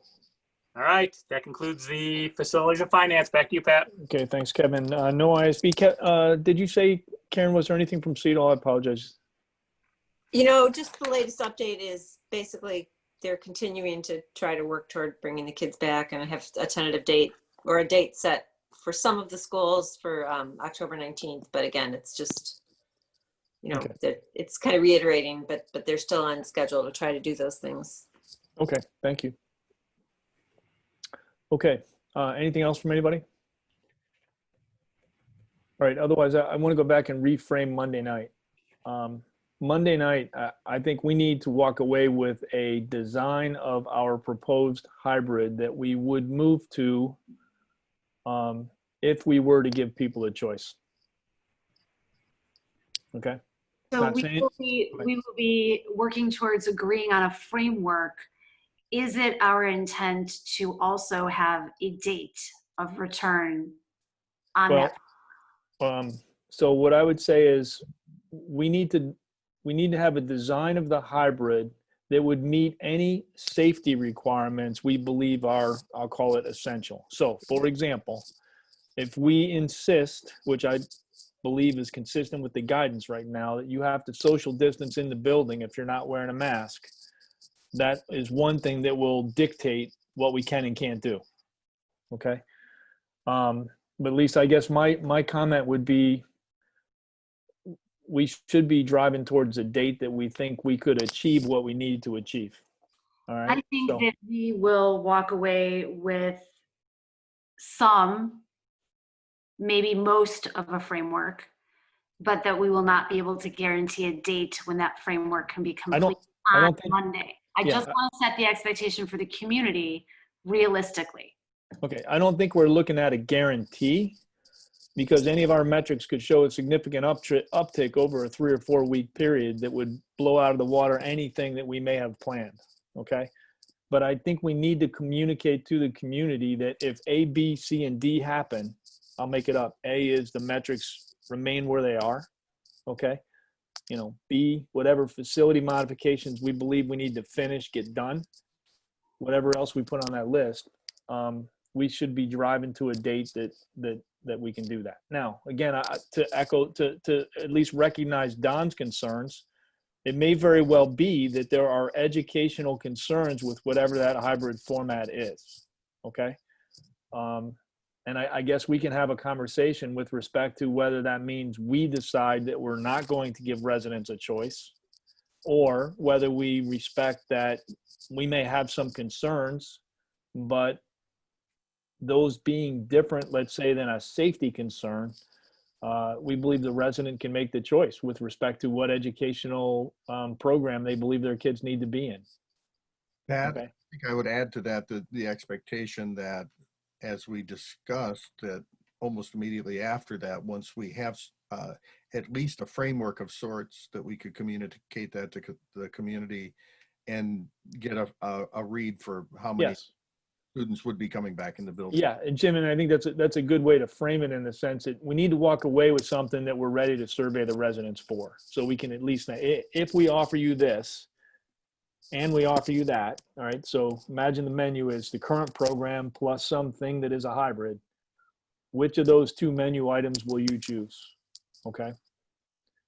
I'm concerned if we can't at least get to that point, this will get very challenging. Okay. All right. So look forward to Monday. We're just kind of warming up for November and December. We get to see each other a lot. Okay. All right, anything else tonight? Okay. All right, with that, I'd ask for a motion to adjourn. So moved. Second. All right. Any discussion? Not roll call, please. Jackson, Aye. Carmichael, Aye. Grudy, Aye. Hessel, Aye. Huber, Aye. Lundstedt, Aye. Rooney. Aye. Is that everybody? That's everybody. Okay, motion carries. All right, good night, everybody. Thanks Good for your. night, everyone. All right. Aye. Well,